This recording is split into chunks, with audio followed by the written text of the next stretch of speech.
እሺ ሰላም አለይኩም ወራህመቱላሂ ወበረካቱ። እንዴት ናችሁ እህት ወንድሞች? ሁላችሁም ሰላም ብያለሁ። እንግዲህ እህቶች ስለ እስልምና ሴቶች በእስልምናና በክርስትና የሚለውን ርዕስ ከእስልምና በፊት ከነበረው ከጃሂልያ ዘመን አንስቶ እስከ እንግዲህ እህት ሳቢራ መቀጠላ እስልምና ላይ ያላትን ቦታ እናት ስትሆን እህት ስትሆን እያንዳንዱን በህይወት ደረጃ ላይ ያለውን ሁኔታ እስልምና ምን ያህል እንዳከበራት የሚለውን እያንዳንዱን ጠቅሰው አይተዋል ማለት ነው። ባረከላሁ ፊኩም። እንግዲህ እኔ ደግሞ ቀጥልና ቅድም እህት ጋሊያም አንስታ ነበር ይሄን እንትን ኢንሻአላህ እኔ ትንሽ ሄድበታለሁ ማለት ነው። ሴት ልጅ እንግዲህ ከእስልምና በፊት ምንም አይነት የመውረስ መብት እንደሌላት ማለት ነው። ምንም አይነት ውርስ እንደማትወርስ ማለት ነው። አይደለም ልትወርስ አንድ ሴት ባሏ ቢሞት የባሏ ወንድም ንብረቱን ይወርሳል። ንብረቱን ብቻ አይደለም የሚወርሰው ሴቷንም ወይም የሟቹን ሚስት እንደ ውርስ ወይም እንደ ዕቃ ነበር የሚረከበው ማለት ነው። ያን ጊዜ እንግዲህ ወይ ሲፈልግ ሚስቱ ያረጋታል ወይም ደግሞ እንደ ባሪያ ይዛት እንደነበረ እንመለከታለን እንጂና ተመሳሳይ ጭቆናዎችን ሴቶች ላይ ያደርሱ እንደነበረ እናያለን። አላህ Subhanahu Wa Ta'ala ደግሞ ነብያችንን ሰለላሁ ዐለይሂ ወሰለም በመላክ ከዛ ከባርነት ቀንበር እንዳወጣት እንመለከታለን።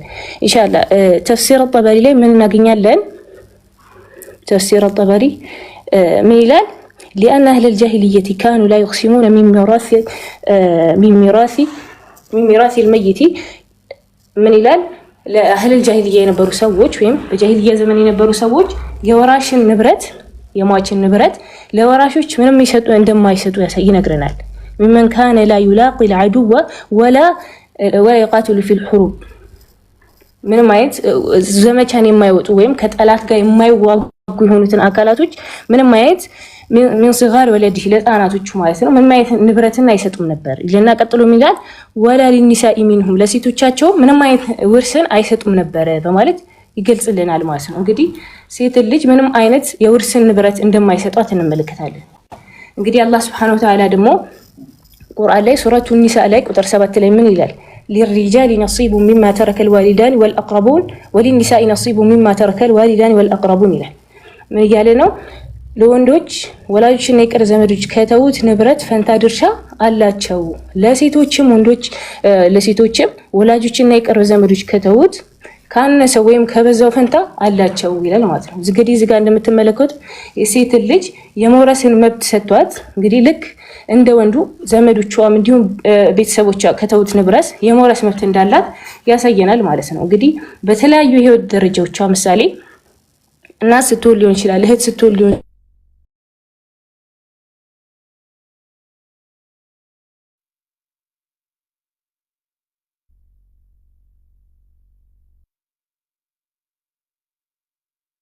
አሊያ እየተሰማሽ እኔ ጋር ብቻ ነው የማይሰማኝ ወይስ ሁላችሁም ጋር ተቆርጣለች?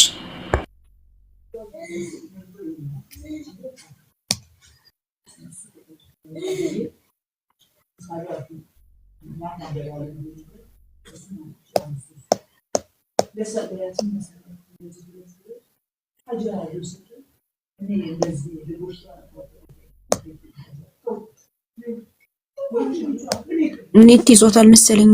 ወረደች ጭራሻውን የለችም። አትታያችሁም እናንተም ጋር ወርዳለች። ሞዴሬተሮች ካላችሁ አስገባት።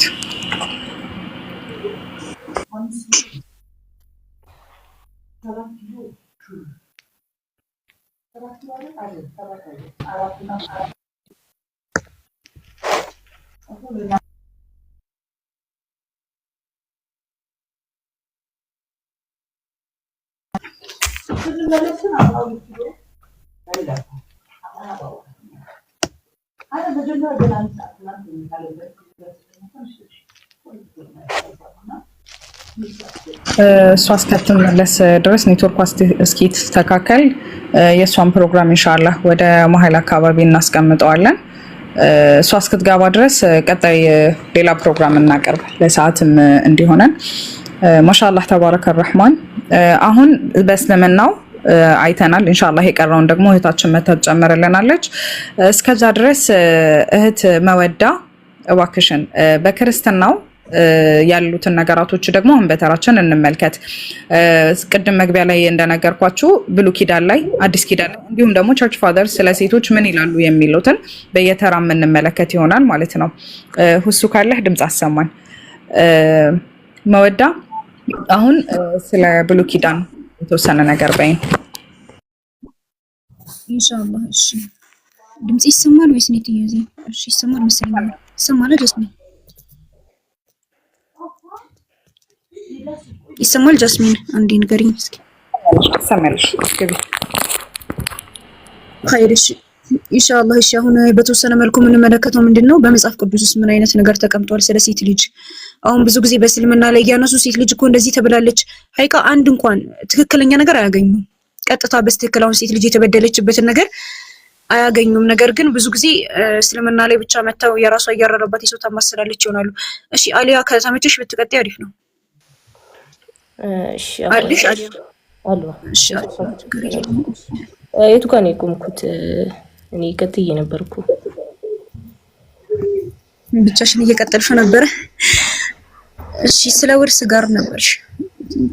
ውርስን እሺ እንግዲህ ሴት ልጅ በተለያዩ የህይወት ደረጃዎች እንደምትወርስ እና ስትሆን እህት ስትሆን የተለያዩ አይነት የህይወት ደረጃዎች እንደምትወርስ እየተናገርኩ ነበር። አይ ቲንክ የቆምኩት ኢንሻአላህ። እንግዲህ ብዙ ጊዜ ሐሳቡንም ላሳጠረውና ኔትወርኩ ምናልባት እንትን ካለኝ ምንድነው ብዙ ጊዜ ምን ይነሳል፣ ሴቶች ወንዶች ከሴቶች የበለጠ ውርስን ይወርሳሉ የሚል አይነት እንትኖችን ያነሳሉና እዚች ጋር መታሰብ ያለበት ምንድነው ወንድ ልጅ ከሴት እጥፍ ቢወስድም ወይም ደግሞ ከሴት የተሻለ ድርሻን ቢወስድ ወንዶቹ ከሴቶቹ በበለጠ ምን አይነት ነገር አለባቸው? አላህ Subhanahu Wa Ta'ala የሴቶችን የማስተዳደር ኃላፊነትን ሰጥቷቸዋል። ምሳሌ ሚስቱ ልትሆን ትችላለች፣ እናቱ፣ ልጁን፣ እህቱንም ሊሆን ይችላል። እነዚህን ሁላ የማስተዳደር የእስልምና ግዴታ ጥሎበታል። እስልምና እነዚህን የማስተዳደር ግዴታ ጥሎበታል። ሴቷ ግን ያን የወረሰችውን ንብረት ለማንም የማካፈል ግዴታ የለባትም። ማንንም የማስተዳደር ምን ማየት ግዴታ የለባትም። ይህ ከመሆኑ ጋር ግን ፍትሃዊ በሆነ መንገድ ውርሷን እንደምታገኝ እንመለከታለን። እንግዲህ ሴቷ ምንም አይነት ኃላፊነት የለባትም። ነገር ግን ወንዱ ከሷ የተሻለ ቢወስድም ያን የወሰደውን ንብረት ሴቶች እህቶቹ፣ እናቱ፣ ባለቤቱ ላይ ልጆቹ ላይ እንደሚያውል እንመለከታለን ማለት ነው። እንግዲህ ይህ ግን አሁን ምሳሌ ሴትና ወንዱ እኩል እንኳን ይካፈሉ ይባል ፍትህ አይሆንም። ምክንያቱም ሴቷ ምንም አይነት የማስተዳደር ግዴታ የለባትም። ወንዱ ግን ሸሪዓዊ ጣለበት የቤተሰብ ማስተዳደር እህቶቹን፣ እናቶቹን ሁሉንም አይነት የማስተዳደር ግዴታ ጥሎበታል ማለት ነው። ይህንን ስንመለከት እስልምና ፍትሃዊ እንደሆነ አላህ Subhanahu Wa Ta'ala አዲል ፍትሃዊ እንደሆነ ሁሉንም ድርሻቸውን በፍትህ እንደሰጠ እንመለከታለን ማለት ነው። እንግዲህ እሱም ብቻ ሳይሆን ሴት ልጅ እንግዲህ ያን የወረሰችውን ንብረት ሊሆን ይችላል፣ እንዲሁም ሌሎች የተለያዩ በግሏ የምታገኛቸውንም ነገራቶች ሊሆን ይችላል። በግሏ እንደፈለገች መጠቀም ትችላለች። ስትፈልግ መሸጥ ትችላለች። ስትፈልግ ደግሞ ማከራየት፣ የፈለገችውን ነገር ማድረግ፣ መሸጥ፣ መለወጥ ሙሉ መብት አላት ማለት ነው። የእሷን ንብረት የግል ንብረቷ ላይ ማንም ጣልቃ የመግባት መብት የለውም። ለባለቤቷ እንኳን ቢሆን በፍቃዷ ነው የምትሰጠው ማለት ነው። በመተሳሰብ ካልሆነ በግድ ሸሪዓው ያን አርጊ ትንሽን አውጪ የሚል አይነት ነገር የለም ማለት ነው። እንግዲህ ይህን ስንመለከት እስልምና ምን ያህል ቦታና ምን ያህል ክብር እንደሰጣት እንመለከታለን ማለት ነው። እንግዲህ እያንዳንዱን ነጥቦች ኢንሻአላህ እህቶች ማስተውታል የምንቀጥልበትም ይሆናል ኢንሻአላህ። እህቲ ቀጥይ፣ በቃ ኢንሻአላህ ቀጥይ። እኔም አላረመው ባይረዝም ጥሩ ይመስለኛል። እሺ እህቲ ቀጥይ ኢንሻአላህ። እሺ ጀዛኪላሁ ኸይራን። በደንብ አድርጋ አስረዳታናለች ስለ ውርስ ማለት ነው። አሁን ብዙ ጊዜ ለምን ሴቷ ብዙ ትወርሳለች፣ ሴቷ ትንሽ ትወርሳለች፣ ወንዱ ብዙ ይወርሳል ምናምን የሚሉበት ነገራቶች ነው ኢንሻአላህ እህት አሊያ ያብራራችልን ማለት ነው። እኔ ደግሞ ቀደም ጀምረው ነበር ኢንሻአላህ። እስኪ ሴት ልጅ በክርስትና ምን አይነት ቦታ ተሰጥቷታል? እውነት እነሱ እንደሚሉት ተከብራለች ወይ? አሁን ብዙ ጊዜ እነሱ እስልምና ላይ ጥያቄ ምናምን ሲያነሱ ምንድነው የሚሉት? በእስልምና ልክ እንደተጨቆነች፣ ክርስትና ደግሞ በቃ እንዳከበራት፣ ትልቅ ቦታ እንደሰጣት ምናምን አይነት አድርገው ነው የሚያነሱት ማለት ነው። ነገር ግን የምር ክርስትና ያንን ቦታ ሰጥቷታል ወይ ብለን ስናይ ሀይቃ እንደውም መጽሐፉን ይጻፈው የሆነ ከሴት ልጅ ጋር የሆነ ቂም ያለበት ሰው ነው የሚመስላችሁ፣ ያለ ማውሸት ማለት ነው። እሺ ኢንሻአላህ። እሺ ምን ይላል?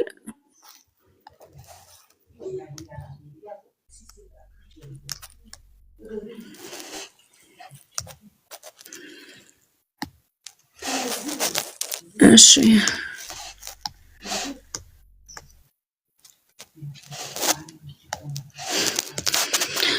እሺ ከኦሪት ዘፍጥረት ስንጀምር ኦሪት ዘፍጥረት ምዕራፍ 3 ቁጥር 16 ላይ ምን ይላል? ለሴቲቱም ማለ በጸነስሽ ጊዜ ጭንቅሽን እጅግ አበዛዋለሁ፣ በጭንቅም ትወልጃለሽ፣ ፍቃድሽም ወደ ባልሽ ይሆናል፣ እርሱም ገዥሽ ይሆናል ይላል። ገና ከጅምሩ ምን ይላል? እንዲህ አይነት ነገራቶችን ሁሉ ያመጣባት ልክ በሔዋን ምክንያት እንደሆነ ሔዋን ያንን እንትን ጥፋት በማጥፋቷ ምክንያት እንደሆነ ይገልጽልናል ማለት ነው። በጸነስሽ ጊዜ ጭንቅሽን እጅግ አበዛዋለሁ ይላል ማለት ነው እግዚአብሔር። በጭንቅም ትወልጃለሽ፣ ፍቃድሽም ወደ ባልሽ ይሆናል፣ እርሱም ገዥሽ ይሆናል። አሁን ያሉ ሴቶች እንግዲህ እቺን ቃል እሱም ገዢሽ ይሆናል ቃል እንዴት የምትለውን ቃል እንዴት እንደምትረዱት አላህ ነው የሚያውቀው። እሺ ኦሪት ዘሌዋውያን ምዕራፍ 12 ቁጥር 2 ላይ ደግሞ ምን ይላል? ለእስራኤል ልጆች እንዲህ ብለህ ነገራቸው፣ ሴት ብታረግዝ ወንድ ልጅን ብትወልድ 7 ቀን ያህል የረከሰች ናት። ስንት ቀን ያህል? ወንድ ስትወልድ 7 ቀን ያህል ነው የምትረክሰው። ሴትሳ ስትወልድ ብለን ደግሞ ስናይ ምንድነው? ሴት ልጅ ብትወልድ እንደ መርገሟም ወራት 2 ሳምንት ያክል እጥፍ ይሆናል ማለት ነው። ሴት ልጅ ስትወልድ ደግሞ የምትረክስበት ጊዜ ምን ይላል? እጥፍ ይሆናል ማለት ነው። ሱብሃንአላህ። ቁርአን ላይ ግን ቅድም እህቶችንም እንደሰማቻቸው ምን ሲል ነበር አላህ Subhanahu Wa Ta'ala? ቁረይሾች የዛን ጊዜ ሴት ልጅ በመውለዳቸው ይጸጸቱ ነበረ። አላህ Subhanahu Wa Ta'ala ግን ምን ብሎ ነው የገለጸው ቁርአን ላይ? ወኢዛ ቡሽራ አሐዱሁም ቢልኡንሳ ظل وجهه مسودا وهو كظيم ነው ያለው አላህ Subhanahu Wa Ta'ala። በሴት ልጅ በተበሰረ ጊዜ ብሎ ነው አላህ የሚገልጸው ማለት ነው። ብስራት እንደሆነች ሴት ልጅ ነው ቁርአን የሚነግረን። እሺ ኦሪት ዘዳግም ምዕራፍ 24 ቁጥር 1 ደግሞ ምን ይላል? ሰው ሴትን ወስዶ ቢያገባ ይላል የእፍረት ነገር ስላገኘባት፣ አንድ ሰው ሴትን አግብቶ የእፍረት ነገር ስላገኘባት በእርሱ ዘንድ ሞገስ ባታገኝ የፍቿን ጽሕፈት ጽፎ በእጇ ይስጣት፣ ከቤቱ ምን ይበላት? ይስደዳት። ዳይ ከቤቱ ምን ይበላት? ይስደዳት ይላል ማለት ነው። ነገር ግን ስለተጣላት ወይ የሆነች ነገር ስላገኘባት ከቤቱ ይስደዳት ሲል መጽሐፍ ቅዱስ ቁርአን ምን ይላል? ሱብሃንአላህ ወላሂ አላህን ንዝረት ትመለከቱበታላችሁ። ምን ይላል አላህ Subhanahu Wa Ta'ala ሱረቱ ኒሳ ላይ ቁጥር 35 ላይ ምን ይላል? وإن خفتم شقاق بينهما فبعثوا حكما من أهله وحكما من أهلها إن يريد إصلاحا يوفق الله بينهما إن الله كان عليما خبيرا ይላል አላህ Subhanahu Wa Ta'ala። ምን ይላል? እናንተ ዋቢዎች የመካከላቸውን ጭቅጭቅ ብታውቁ ይላል አላህ Subhanahu Wa Ta'ala። ሱብሃንአላህ ከቤተሰቦቹ ሽማግሌን ከቤተሰቦቿም ሽማግሌን ፍትሃዊ እንዲሆን ማለት ነው። ከሱም ቤተሰብ ከሷም ቤተሰብ ሽማግሌ ላኩ። ማስታረቅን ቢሹ አላህ በመካከላቸው ምን ይላል? ያስማማል። አላህ ግልጽ ውስጥን አዋቂ ነው ይላል። ሱብሃንአላህ። እንግዲህ አላህ Subhanahu Wa Ta'ala ከሷም ቤት ሽማግሌ ከሱ ቤት ሽማግሌ ከዛስ አስማማቸው አስታርቋቸው ይላል። መጽሐፍ ቅዱስ ደግሞ ምን ይልልሻል? የታባቱ ኦሪት ዘዳግም ምዕራፍ 24 ቁጥር 1 ላይ ሴትን ወስዶ ቢያገባ የእፍረት ነገር ቢያገኝባት በእርሱ ዘንድ ሞገስ ባታገኝ የፍቿን ጽሕፈት ጽፎ ምን ይበላት? በእጇ ይስጣት፣ ከቤቱ ምን ይበላት? ይስደዳት። ሱብሃንአላህ። ቁርአን ግን ምን ይላል? ከሁለቱም በኩል አምጥታችሁ ምን በሏቸው? አስታርቋቸው። እንግዲህ ይሄ ነው መጽሐፍ ቅዱስ ያከበረሽ፣ ይሄ ነው ቁርአን ያዋረደሽ። ሱብሃንአላህ። እሺ ኦሪት ዘዳግም ምዕራፍ 22 ቁጥር 20 ደግሞ ምን ይላል? ነገሩ ግን እውነት ቢሆን በብላቴናይቱ ድንግልናዋ ባይገኝ ይላል። ሱብሃንአላህ። ድንግልናዋ ካልተገኘ ደግሞ በመጀመሪያ ሌሊት ምናልባት በብዙ ነገር እኮ ድንግልና ሊጠፋ ይችላል። ሴቶች ታውቁታላችሁ እሱን። ብላቴናይቱ ወደ አባቷ ደጅ ያውጧት፣ በእስራኤል ዘንድ የማይገባውን ነገር አድርጋለችና በአባቷ ቤት አመንዝራለችና የከተማዋ ሰዎች እስክትሞት ድረስ በድንጋይ ምን ይበሏት? ይውገሯት። እንዲሁም ክፉን ነገር ከመከልከል ታስወግዳለህ፣ በድንጋይ ትወገር። ኦሪት ዘሌዋውያን ምዕራፍ 15 ቁጥር 19 ደግሞ ምን ይላል? ሴት ፈሳሽ ነገር ቢኖርባት በስጋዋም ያለው ፈሳሽ ነገር ደም ቢሆን በመርገቧ 7 ቀን ትቀመጣለች። በነገራችን ላይ መውለድ የሐይድ ደም ምናምን ሴትን የተመለከቱ ነገራቶች በሙሉ መጽሐፍ ቅዱስ መርገም ምናምን እያለ ነው የሚያስቀምጠው፣ ቅጣት ምናምን። ሱብሃንአላህ። ሴት ፈሳሽ ነገር ቢኖርባት በስጋዋም ያለው ፈሳሽ ነገር ደም ቢሆን በመርገቧ 7 ቀን ትቀመጣለች። የሚነካት ሁሉ እስከ ማታ ድረስ እርኩስ ነው። መርገምም ስትሆን የምትተኛበት ነገር ሁሉ እርኩስ ነው። የምትቀመጥበት ነገር ሁሉ እርኩስ ነው። በነገራችን ላይ ግን ክርስቲያኖች አሁን ብዙ ጊዜ በብዙ ቦታ አብራቻችሁ ትሆናላችሁ። ሴቶቹ ሐይድ ላይ ሆኖ ትነኳቸዋላችሁ ምናምን፣ እየረከሳችሁ ነው። እሺ መጽሐፈ መክብብ ምዕራፍ 7 ቁጥር 26 ደግሞ ምን ይላል? እኔም ከሞት ይልቅ የመረረ ነገር መርምሬ ያገኘው እርሷም ልቧ ወጥመድና መርበብ የሆነ እጆቿ እግር ብረት የሆኑ ሴት ናት። በእግዚአብሔር ፊት መልካም የሆነ ከእርሷ ያመልጣል፣ ኃጢአተኛ ግን ይጠመድባታል። ወድጄ አይደለም ከሴት ጋር ቂም ያለበት ሰው የጻፈውን የሚመስለው ያልኩት መጀመሪያ ላይ ማለት ነው። ኦሪት ዘሌዋውያን ምዕራፍ 21 ቁጥር 7 ላይ ደግሞ ምን ይላል? ለአምላኩ የተቀደሰ ነገውና ጋለሞታ ሴት ወይም የረከሰችን ሴት አያግባ፣ ወይም ከባሏ የተፈታችውን አያግባ።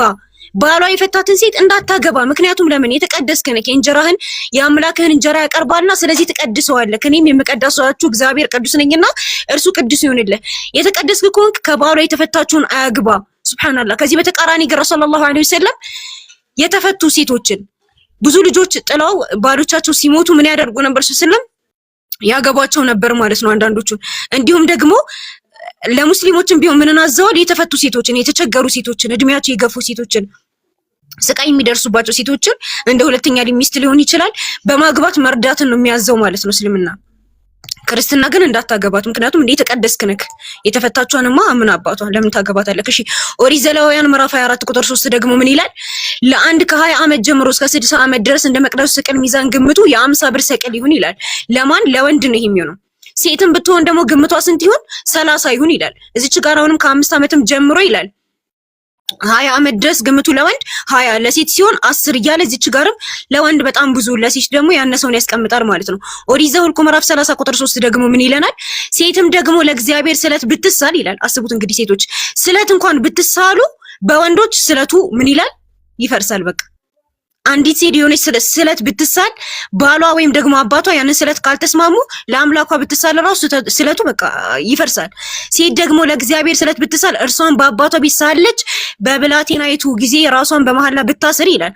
አባቷም ራሷን ያሰረችበትን መሐላ ስለቷን ቢሰማ አባቷ ዝም ቢላት ስለቷ ሁሉ ይጸናል። ራሷ ያሰረችበት መሐላ ሁሉ ይጸናል። አባቷ ግን በሰማት ቀን ቢከለክላት ስለቷ ራሷን ያሰረችበት መሐላ አይጸናም። ስለቷ ራሷ አይጸናም። ይሄው ባሏ ሚላል ከታች ደግሞ ምን ይላል? ባሏ ቢሰማ በሰማበትም ቀን ዝም ቢላት ስለቷ ይጸናል። ካልሰማ ግን ቢከለክላት ግን ምን ይላል? አይጸናም ማለት ነው። መሐላ ራሷ አይጸናም። እሺ ኦሪት ዘዳግም ምዕራፍ 22 ደግሞ ምን ይላል? ቁጥር 28 ላይ ማናቸውም ሰው ድንግልና ያላትን ያልታጨ ይሄ ደግሞ ወላሂ ሱብሃንአላህ በጣም ትልቁ ግፍ ማለት ነው። ማናቸውም ሰው ድንግልና ያላትን ያልታጨች ልጃገረድ ቢያገኝ ወስዶም ቢደርስባት ይላል። ምን አይነት ልጃገረድ? ንጹህ ሴት፣ በቃ ማንም ያልነካትን ሴት ንጹህን ሴት ቢያገኝ ይላል ወስዶም ቢደርስባት ቢደፍራት ማለት ነው። ያ የደረሰባት ሰው የደፈራት ሰው 50 የብር ስቅል ለብላቴናይቱ አባት ይስጥ አስነውሯታልና ሚስት ትሆነው። ሱብሃንአላህ ሴቶች እንግዲህ አስቡት፣ አስገድዶ የደፈረሽ ሰው አንቺ ንጹህ ሆነሽ ድንግል ሆነሽ ሳለ አስገድዶ የደፈረሽ ሰው ምን ያደርግሻል? 50 ብር ለአባትሽ ይከፍልና ከዛ ምን ያደርግሻል? ያገባሻል። አንቺን አስገድዶ የደፈራትን ሰው እንዲያገባት ማስገደድ ማለት ይሄ ሴት መብት ነው ካላችሁ ነው ያላቀም። መጽሐፈ ሳሙኤል ቃል ምዕራፍ 12 ቁጥር 11 ደግሞ ምን ይላል? አንደኛ ሳሙኤል አይ ቲንክ ሁለተኛ ሳሙኤል ነው መሰለኝ። እሺ ምን ይላል? እሺ ለዳዊት ነው የሚለው። ዳዊት አንዲት ሴትን አይቶ ምናምን ነገር ዝሙት ላይ ወደቀ። ማን ነው ወዳቂው? ዳዊት ነው የወደቀው። ነገር ግን የእግዚአብሔር ቅጣት ደግሞ ማን ነው የሚቀጣው? ሚስቶቹን። አስባችሁታል? ሱብሃንአላህ ዝሙት ፈጻሚው ዳዊት ነው፣ ወንጀለኛው ዳዊት ነው። የሚቀጡት ማን ናቸው? ሚስቶቹ። እኔ እስኪ ምን ይላል መጽሐፈ ሳሙኤል ካለ ምዕራፍ 2 ቁጥር 11 ላይ ምን ይላል? ከቤተሰብ አንዱ ተነስቶ ችግር እንዲያደርስብህ የሚያደርግ በመሆኔ በመሐላ አረጋግጣለሁ። ሚስቶችህን ወስጄ ለሌላ ሰው በምሰጥበት ጊዜ ይህ ነገር እንደሚፈጸም ትገነዘባለህ። እርሱም ከሚስቶችህ ጋር በቀን ብርሃን ይገናኛል። አንተ ይህን ኃጢአት በስውር ሰርተሃል፣ እኔ ግን እስራኤል ሁሉ ይመለከቱ ዘንድ ይህን ነገር የቀን ብርሃን ባለበት በግልጥ አደርጋለሁ። ይሄ ነው ፍትህ። ሱብሃንአላህ አሁን ይሄ ፍትህ ነው ብላችሁ ታስባላችሁ ክርስቲያኖች? ያጠፋው ማን ነው? ዳዊት። ዝሙት የሰራው ማን ነው? ዳዊት። የሚቀጡት ማን ናቸው? ሚስቶቹ። ከመቀጣታቸውም ደግሞ በአደባባይ ሰው ሁሉ ባለበት ቦታ ማለት ነው። ከሚስቶች ጋር በቀን ምን ይላሉ? ይገናኙ። በነገራችን ላይ እቺንም አስምሩባት እሺ። ከሚስቶችህ ጋር የሚለውን ክርስቲያኖች ከአንድ በላይ ማግባት የለም ይላሉ አይደለ? ነገር ግን ይሄው ዳዊት ራሱ ሚስቶች ነው ያሉት። በነገራችን ላይ እግዚአብሔር ራሱ ጨምርልሃለሁ ብሎታል ለዳዊት ማለት ነው። ካነሰ ጨምርልሃለሁ ብሎት ነበረ ሚስቶችን። እነሱ ደግሞ ከአንድ በላይ አይቻልም ይላሉ። ወንድ ንፉግነት ይሻላል ይልና ይሄን ራሳቸው አንብቡት። የምታቃና ሴት እፍረት ናት ይላል ማለት ነው። በነገራችን ላይ መጽሐፍ ቅዱስ ላይ ያለ ቃል ሁሉ አይነበብም። እሺ ከሴት ቸርነት ምን ይሻላል ይላል? የወንድ ንፉግነት ይሻላል። ከምን ቸርነት? ከሴት ቸርነት። ከሴት ልጅ ቸርነት የወንድ ልጅ ምንነት ይሻላል? ንፉግነት ይሻላል ይለናል ማለት ነው መጽሐፍ ቅዱስ። እሺ መጽሐፈ ሲራክ ምዕራፍ 25 ላይ ደግሞ ምን ይለናል? ቁጥር 16 ላይ ከደረቅ ሴት ጋራ ከምትኖር ከምድር አውሬዎች ከአንበሳዎች ጋር መኖር ይሻልካል። ከምን ጋር ከምትኖር? ከደረቅ ሴት ጋር ከምትኖር። ክፋቷ መልኳን ይለውጠዋል፣ ፊቷም እንደ ግስላስም ይጠቁራል ይላል። ከደረቅ ሴት ክፋት ሁሉ ታንሳለች፣ እሷም ወደ ኃጢአት እድል ታደርሳለች ይላል። ይቀጥልና ምን ይላል?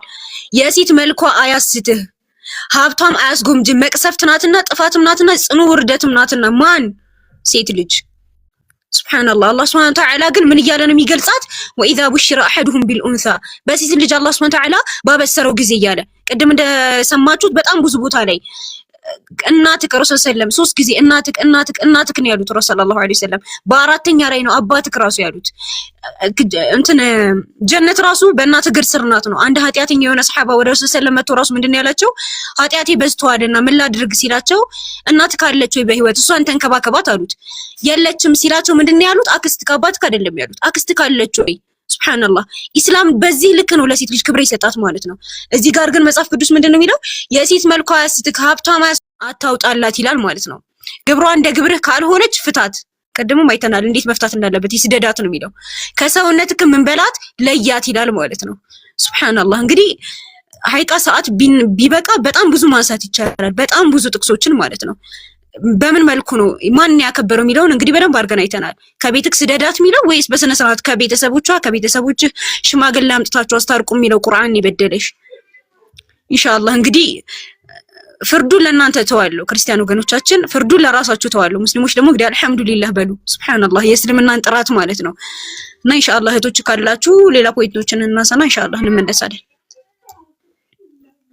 ባረከላሁ ፊኪ አላስቀረሽም በሰራሃ ማሻአላህ ተባረከ الرحمن አላህ ይጨምርልሽ እስቲ እኔ ከማስተዋወቅ ደግሞ ልውጣና ብሉይ ኪዳን ላይ ስለ ሴቶች ምን ይላል አዲስ ኪዳን ላይ ስለ ሴቶች ምን ይላል የሚለውን እንመልከት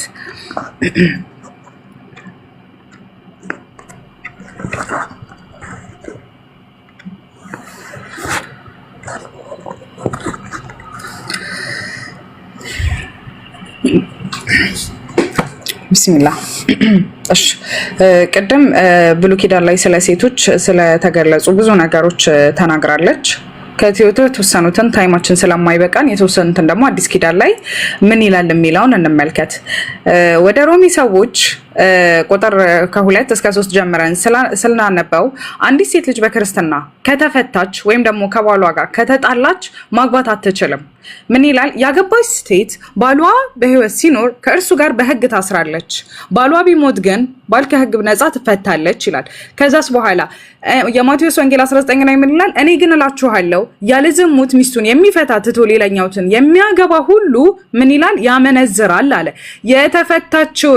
የተፈታችውን የሚያገባ ያመነዝራል ስለዚህ ምንድነው በክርስትና ሴት ልጅ ከተፈታች አንድ ወንድ ልጅ ካገባት ምንድነው እሱ አመንዝራ ነው ወይም ደግሞ ዝሙተኛ ነው ተብሎ ይገለጻል ማለት ነው እንዲሁም ደግሞ አንደኛ ጢሞቴዎስ ምዕራፍ 2 ቁጥር 11 ላይ ሴት በነገር ሁሉ አለ የተገዛች ናትና በዝግታ ትማር ነገር ግን በዝግታ ትኑር እንጂ አለ አሁን ላይ ሴቶች በየቲክቶኩ እየወጡ የሚያስተምሩት ነገር በዝግታ ትማር እንጂ ልታስተምር ወይም በወንድ ላይ ልትሰለጥን አይገባትም እያለ ይናገራል ማሻአላህ ተባረከ الرحمن የሴቶች እናት የሆነችው ፈጃ ሚናቁራት ሁሌም አይሻ ምንድነው ሐዲሶችን ከማንም በላይ የዘገበችው እንዲሁም ደግሞ በቁርአን ላይ የሴቶች ምዕራፍ ተብሎ አላህ Subhanahu Wa Ta'ala አልቁን ሲጽፍልን እዚህ ጋር ግን መጽሐፍ ቅዱስ ላይ ምን ይላል ሴት ልጅ አታስተምር ዝም ትበል በወንድ ልጅ ላይ ምን ልትሆን አይገባትም ልትሰለጥን አይገባትም እንዲሁም ደግሞ ክርስቲያን ወገኖቻችን ከሚያነሱልን በጣም ትልቅ ጥቅስ ሴት ልጅ ጎዶሎናት የጀማዓ መጽሐፋችሁን አንብቡ መጽሐፈ ቀለሜንጦስ ምዕራፍ 2 ቁጥር 14 ላይ ሴት በተፈጥሯ ምንድናት ይላል ደካማ ናት የሰማችሁን ሁሉ ምንም ሳታመዛዘን ምን ብላ ትቀበላለች አሜን ብላ ትቀበላለች አለ ሱብሃን ይጠራህ ጌታንክ ሌላውም ደግሞ መጽሐፈ ዲስቂያን ምዕራፍ 3 ቁጥር 32 ላይ ነገር ግን አለ ለማኑ ሰዎች በንጽህና ሊንከባከቡ ይገባቸዋልና ይሄ ደግሞ ሴቶች ተገልጣቸው የምትሄዱ ሴቶች ፊታቸውን እንዲሸፍኑ እየጠቀሰ ነው ማን ይገባቸዋልና ፊታቸውን በማሳመር ቀለም በመቀባት አይደለም እግዚአብሔር በፈጠረው መልኩ ውስጥ ጥቅምም የሌለውን እድል መልኳን ማጌጥም አይደለም እንዲህ ያለውን ሁሉ አይሰሩ ነገር ግን እርሱ የተከናነበ በጎዳና ራሳቸውን ዝቅ ያድርጉ ስለዚህ ክርስቲያን ወገኖቻችን ግዴታ ምን ልታረጉ ይገባችኋል እኛን ከመትናቅሩ ራሳችሁን ልትሸፍኑ ይገባል ማለት ነው እንዲሁም ደግሞ ምን ይላል አንደኛ የጴጥሮስ መልእክት ቁጥር 3 ላይ ምዕራፍ 3 ቁጥር 7 ላይ እንዲሁም እናንተ ባሎች ሆይ ደካማ ፍጥረት ስለሆኑ እናማ ሴቶች ደካማ ፍጥረት ስለሆኑ ከሚስቶቻችሁ ጋር በማስተዋል አብራችሁ ኑሩ ሴቶች ደካማ ፍጡሮች ናቸውና አትናገሯቸው፣ በማስተዋል አብራችሁ ኑሩ ይላል ማለት ነው። እንዲሁም ደግሞ ሴት ልጅ አደባባይ ላይ ማስተማር እንደማትችል ከነገርኳችሁ በኋላ ምን ይላል መሰላችሁ? አንደኛ ጢሞቴዎስ ምዕራፍ 2 ቁጥር 11 ላይ ሴት በነገር ሁሉ እየተገዛች በዝምታ ትማር እንጂ ሴት ልጅ ወጥታ እንድትማር አልተፈቀደላትም ይላል። እንዲሁም ደግሞ 15 ላይ ነገር ግን በእምነትና በፍቅር በቅድስናና ራሳቸውን እየገዙ ቢኖሩ በምን ትድናለች? በመውለድ ትድናለች እያለ ይናገራል ማለት ነው። ስለዚህ እንዲሁም ደግሞ በጣም ካስገረመኝ ጥቅሶች ውስጥ ምንድነው መጽሐፈ ጨዋታ ላይ ምን እያለ ይገልጻል? መጽሐፈ ጨዋታ የቤተ ክርስቲያን መጽሐፍ እንደምታውቁት ነው። መጽሐፈ ጨዋታ ስጋዌ ላይ ምን ይላል? ከአልጋ ላይ ከምትውል ሴት አለ። ምን ላይ ከምትውል ሴት? አልጋ ላይ ከምትውል ሴት ወይዘሮ ገጣባ አህያ ይሻላል። ሱብሃንአላህ። ጭራሽ ሴት ልጅ ክብሯን ምን ያህል ዝቅ አድርጎ ነው ከአህያ እኩል ያወዳደራት። አልጋ ላይ ከምትውል ሴት ወይዘሮ ገጣባ ይሻላል እያለ ይናገራል ማለት ነው። እንዲሁም ደግሞ ምን ይላል እዚሁ መጽሐፈ ጨዋታ ላይ ምን እያለ ይገልጻል? ውሽማ በሴት ዘንድ ማር ነው። ይሄ ማለት ሁለት ሚስት አይቻልም እያላችሁ የምትነቁን ሰዎች ኢት ሚንስ ለዚና ነው ማለት ነው፣ ወይም ደግሞ ለዝሙት ነው የምትጋብዙት። ምክንያቱም በሴት ዘንድ ምን ይላል? ውሽማ ማር ነው እያለ መጽሐፍ ይናገራል ማለት ነው። ስለዚህ እንዲሁም ደግሞ ምን ይላል መሰላችሁ? መጽሐፈ ጨዋታ ላይ መልካም ቆንጆ አመንዝራ ሴት ካለችበት ቤት አትግባ አለ። ምን መልካም ቆንጆ አመንዝራም ሴት ካለችበት አትግባ፣ በከንቱ እንዳትሞት። ሴት ከመሆን ምን መሆን ይሻላል? ወንድ መሆን ይሻላል። ሴት አትሆኑ፣ ሴት ሆናችሁ ከምትፈጠሩ ወንድ ሆናችሁ ተፈጠሩ እያለ መጽሐፍ ቅዱስ ይናገራል ማለት ነው። እንዲሁም ደግሞ ድርሳነ መስቀል ገጽ ላይ 14 ላይ ምን ይላል? ወደ ሴት አትመልከቱ፣ ከሚታይ ከማይታይ መቅሰፍትና ፈተና ትድኑ ዘንድ በስጋዊ ፍላጎት በጨዋታ አይኖቻችሁ ወደ ማን አይመልከት? ወደ ሴት አይመልከቱ። ሴቶችን አትመልከቷቸው እየተባለ ነው። አሁን ግን ሁላችንም እንደምንመለከተው ቲክቶክ ላይ ሁሉም ሴቶች ወጥተው ሳይፈቀድላቸው እየተናገሩና እኛን እየዘለፉን ይገኛሉ ማለት ነው። ስለዚህ በሴቶች ጉዳይ ወላሂ ካወራን በጣም ብዙ ነገሮች አሉ። ሴት ልጅ የተጨቆነችበት፣ ሴት ልጅ በቃ የተረገጠችበት። አልሐምዱሊላህ ረቢል ዓለሚን ለዓለማቱ አላህ ምስጋና ይገባው። ሴቶችን እስልምና አክብሮናል። ሴቶችን እስልምና አልቆናል። ከማንም በላይ የጀነት ቁልፍ አድርጎናል። የጀነት መግቢያ በር አድርጎናል። አልሐምዱሊላህ እንደ እስልምና ሴቶችን ያከበረ ሃይማኖት የለም። ስለዚህ ክርስቲያን ወገኖቻችን ስለ እስልምና ሴት መታችሁ ከማውራታችሁ በፊት እባካችሁ ሁሉ ጊዜ እንደምናገረው መጽሐፍቶቻችሁን አንብቡ፣ ግለጡ፣ አንብቡ። ወጣችሁ አትናገሩ እያለ የሚናገረው መጽሐፍቶቻችሁ እንጂ መጽሐፋችን አይደለም። ኢንሻአላህ ከዚህ በኋላ ደግሞ ቸርች ፋዘርስ ስለ ሴቶች ምን ይላል የሚለውን ፕሮግራም እህታችን ታቀርብልናለች በሌላ ፕሮግራም።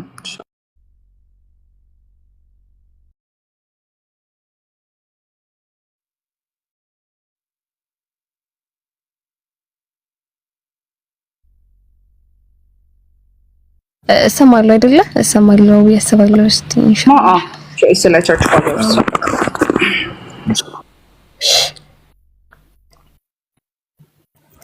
እሺ መርሐባና ያው ሴት ልጅ በክርስትና የሚለውን ከመጽሐፍ ቅዱስ ከብሉይ ኪዳን አንስተን ወደ አዲስ ኪዳን መተናል። ሴት ልጅ ለሴት ልጅ የተሰጣትን ቦታ እንደ ሆል በብሉይ ኪዳን እንዲሁም በአዲስ ኪዳን አይተናልና አሁን ደግሞ ምንድነው የምናየው? ቸርች ፋዘርስ ኤርሊ ቸርች ፋዘር ቀደምት የቤተ ክርስቲያን አባቶች ሴቶችን አስመልክቶ ምን አይነት ንግግሮችን ተናግረዋል፣ ወይም ደግሞ ሴቶችን አስመልክቶ ምን አይነት ቤተ እምነታቸው ምን አይነት አስተምህሮ አለው የሚለውን ባጭሩ ለመዳሰስ ያህል ነውና ሀይቃ በጣም አስገራሚ የሆኑ ነገራቶችን ነው የምናገኘው። ግን ኢንሻአላህ በተወሰነ መልኩ ለመዳሰስ እንሞክራለን። ያው የመጽሐፍ ቅዱሱ በጣም በቂ ነው፣ ከበቂ በላይ ነው በክርስትና አስተምሮ ሴት ልጅ ያላትን ቦታ ለማወቅ። ግን እስቲ ኤርሊ ቸርች ፋዘርስ ደግሞ ምን ይላሉ የሚለውን ደግሞ ለማየት እንሞክር። መጀመሪያ ላይ የምናገኘው ቀደምት ከሆኑ የቤተክርስቲያን አባቶች መካከል ሴንት ጆን ክሪስቶፎር በአራተኛው ሴንቸሪ የነበረ በጣም በክርስትና እምነት ውስጥ ትልቅ ቦታ ያለው ቅዱስ ዮሐንስ አፈወርቅ ማለት ነውና እሱ ምን ይናገራል የሚለውን እስቲ ከሱ በመጀመር ልናገርና ምን ይላል? ቻፕተር 7 ላይ ነው ይሄንን የምገልጸው እዚህ መጽሐፉ ላይ። ወቅቲ መውዳ ከተመቸሽ እንትን ትከፍቺልኛለሽ? እሺ እስቲ ከቻልኩኝ እኔ ከፍታለሁ፣ ካልሆነም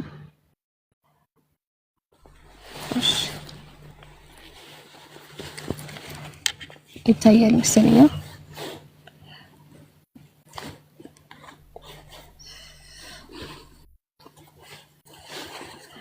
እሺ ካልታየ ታገኛላችሁ። እሺ እና ቅዱስ ዮሐንስ አፈወርቅ ምን ይለናል? ስለ እንትን እየተናገረ ነው። እሺ በክርስትና አስተምሮ አሁን የሰው ልጅ የፈጣሪ አምሳል ነው አይደለ? ኢሜጅ ኦፍ ጋድ የሚል አስተምሮ አለና እዚህ ጋር ምን ይለናል? but when she is referred separately ሴት ማለት ነው ለብቻዋ separately to her quality to help meet with regards the woman herself alone then she is not the image of God ከዛ በኋላ ግን አንድ ወንድ ማንን image of God ነው ብለ ይገልጻል። ይሄ ክርስቲያናዊ አስተምሮ ነው። ሴት ግን image of God ተብላ መገለጽ አትችልም፣ ወይም ደግሞ እሷ የፈጣሪ አምሳል ተብላ ልትገለጽ አትችልም። ለምን? እሷ ብቻዋን ሆና ይሄንን ማሟላት ስለማትችል ማለት ነው። ይሄንን ማድረግ የሚችለው ወይም ደግሞ ይሄ ክብርና ሙገሳ ይሄ ክብርና ቦታ ሊሰጠው የሚገባው ወንድ ብቻ ነው ይለናል ማለት ነው። እንዲሁም ደግሞ ራሱ ጆን ክሪስቶስም the homilies on various epistles ላይ ምን የሚል ሐሳብ ያሰፍርልናል? the woman ሴት taught once and ruined all like አንድ ጊዜ ታስተምር ምናምን ትችላለች፣ ነገር ግን አንድ ጊዜ መልካም ነገርን ልትሰራ ትችላለች። ከዛ ግን ሺሩንዶል ከዛ አንድ መልካም ነገር ትሰራና ከዛ ሁሉ ነገር ታፈርሰዋለች። በቃ እስከመጨረሻው ድረስ የሆነ ጥሩ ነገር መስራት አትችልም። on this account therefore he said let her not teach but what is to other women that she suffered this is certainly concerns them for the sex is weak and fickle እዚህ ጋር እንዳልኳችሁ ስለ ኢቭ ነው እየተወራ ያለውና ይህ ጾታው ራሱ በጣም ደካማና በጣም ተለዋዋጭ የሆነ ባህሪ ነው ያላቸውና he is speaking of the sex collectively for ማለትም ይሄን ራሱ ሲያበራው ምን ይላል? he says not if but the woman which is the common name of the whole sex ይህ even ብቻ አይደለም if ሔዋን አንድ ነገር ሰራች ተብላ አዳምን አሳሳች ተብላ ስትገለጽ እሷ ብቻዋን አይደለም ሙሉ ጾታውን ወክላ ተሳሳች ተለዋዋጭና ነገሮችን በሙሉ የማፈረስ ባህሪ ያላት እናት ብለው ይገልጻሉ ማለት ነው። ይሄ እንግዲህ የጆን ክሪስቶስ ንግግር ነውና ሌላ ደግሞ አንድ ለመጥቀስ ያህል ኦሪገን ማለት በሁለተኛው ሴንቸሪ የነበረ በጣም ሞስት ኢምፖርታንት ቴዎሎጂያን ኢን ቢብሊካል ስኮላር የሆነ ቸርች ፋደር ነውና ምን ይለናል?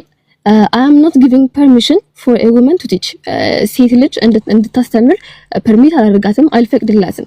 ነገር ግን even less to tell a woman what to do አይደለም ማስተማር ይቀርና ለወንድ ልጅ ማድረግ ያለበትን ነገር እንኳን መናገርም አትችልም።